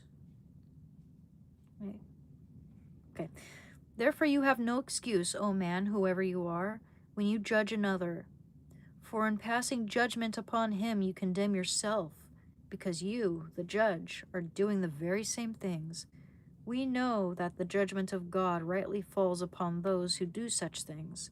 Do you suppose, O man, that when you judge those who do such things and yet do them yourself, you will escape the judgment of God? Or do you presume upon the riches of his kindness and forbearance and patience? Do you not know that God's kindness is meant to lead you to repentance? But by your hard and impenitent heart, you are storing up wrath for yourself on the day of wrath when God's righteous judgment will be revealed. For he will render to every man according to his works. To those who by patience and well-doing seek for glory and honor and immortality, he will give eternal life. But for those who are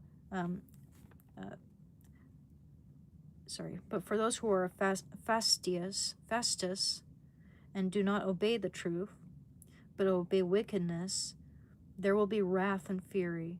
There will be tribulation and distress for every human being who does evil, the Jew first and also the Greek, but glory and honor and peace for everyone who does good, the Jew first and also the Greek. For God shows no partiality. All who have sinned without the law will also perish without the law, and all who have sinned under the law will be judged by the law. For it is not the hearers of the law who are righteous before God, but the doers of the law who will be justified. When Gentiles who have not the law to do by nature what the law requires, sorry, I feel like I have to read that again. When Gentiles who have not the law, when Gentiles who have not the law do by nature what the law requires, they are a law to themselves, even though they do not have the law. They show that what the law requires is written on their hearts, while their conscience also bears witness, and their conflicting thoughts accuse or perhaps excuse them on that day when, according to my gospel, God judges the secrets of men by Jesus Christ. One more. Please like and subscribe. Thank you. And we're going to just read James chapter 1, verse 2 down to 6. Count it all joy, my brethren, when you meet various trials, for you know that the testing of your faith produces steadfastness, and steadfastness have its full effect, that you may be perfect and complete, lacking in nothing. If any of you lacks wisdom, let him ask God, who gives to all men generously and without reproaching, and it will be given him. Lovely.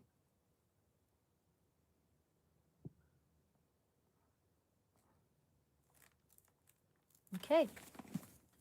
Amen. Thanks, guys. So that's the end of this live stream. Please like and subscribe. I very much appreciate you. Thank you for your support and engagement. And I'm glad you guys enjoy my channel. It means a lot to me. Keeps it going, makes it worth it. And yeah, you guys are amazing, okay? Don't give up. Don't give up on yourselves if you're, struggling with cravings or anything like that. Just take care of yourself.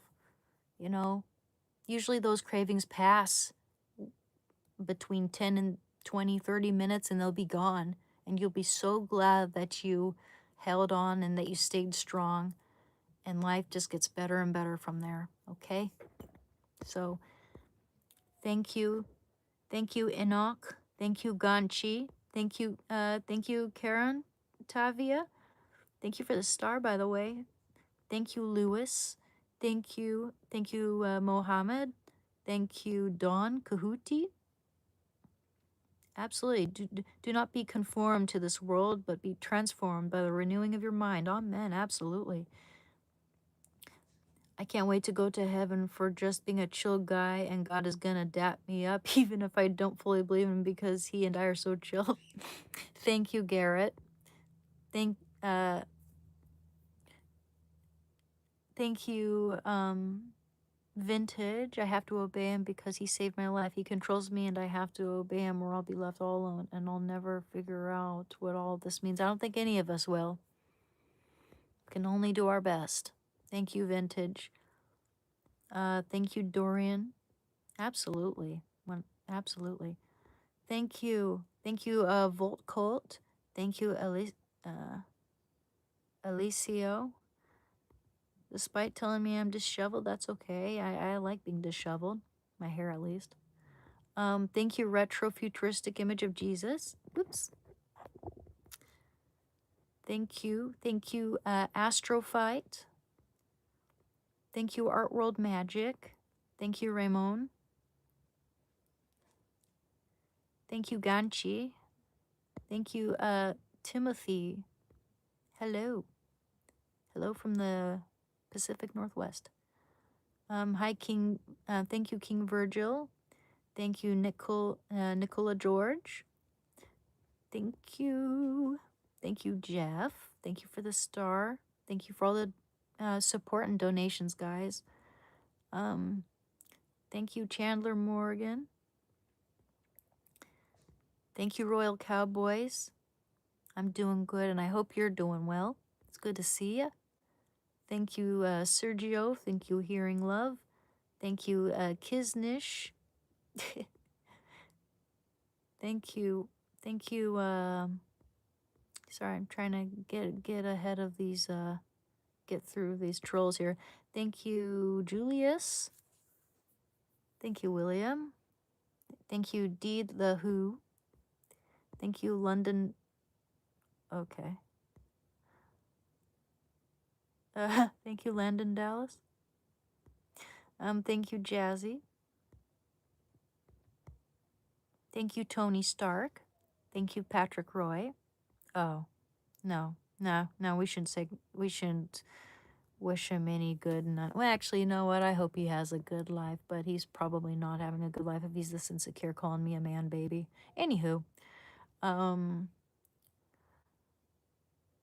thank you, Lingerfelt Wainwright. Thank you, thank you, Carlman. You think my Jesus painting looks like Asmongold? That's hilarious. Thank you, Don Quixote. Don. Thank you very much. Thank you, Neil. Thank you. Sorry, I'm really bad at remembering names. I wish I was better. Thank you, Julius. Everybody. And even the trolls. Thank you, Linda. I think there was someone named Linda here. But anyway, if I've forgotten anybody's name, it's nothing personal. I'm just not good at remembering. I always have to go back and read everybody's names. But thank you. Thank you very much, everyone. Okay, you have a good one too. Thank you, thank you, thank you.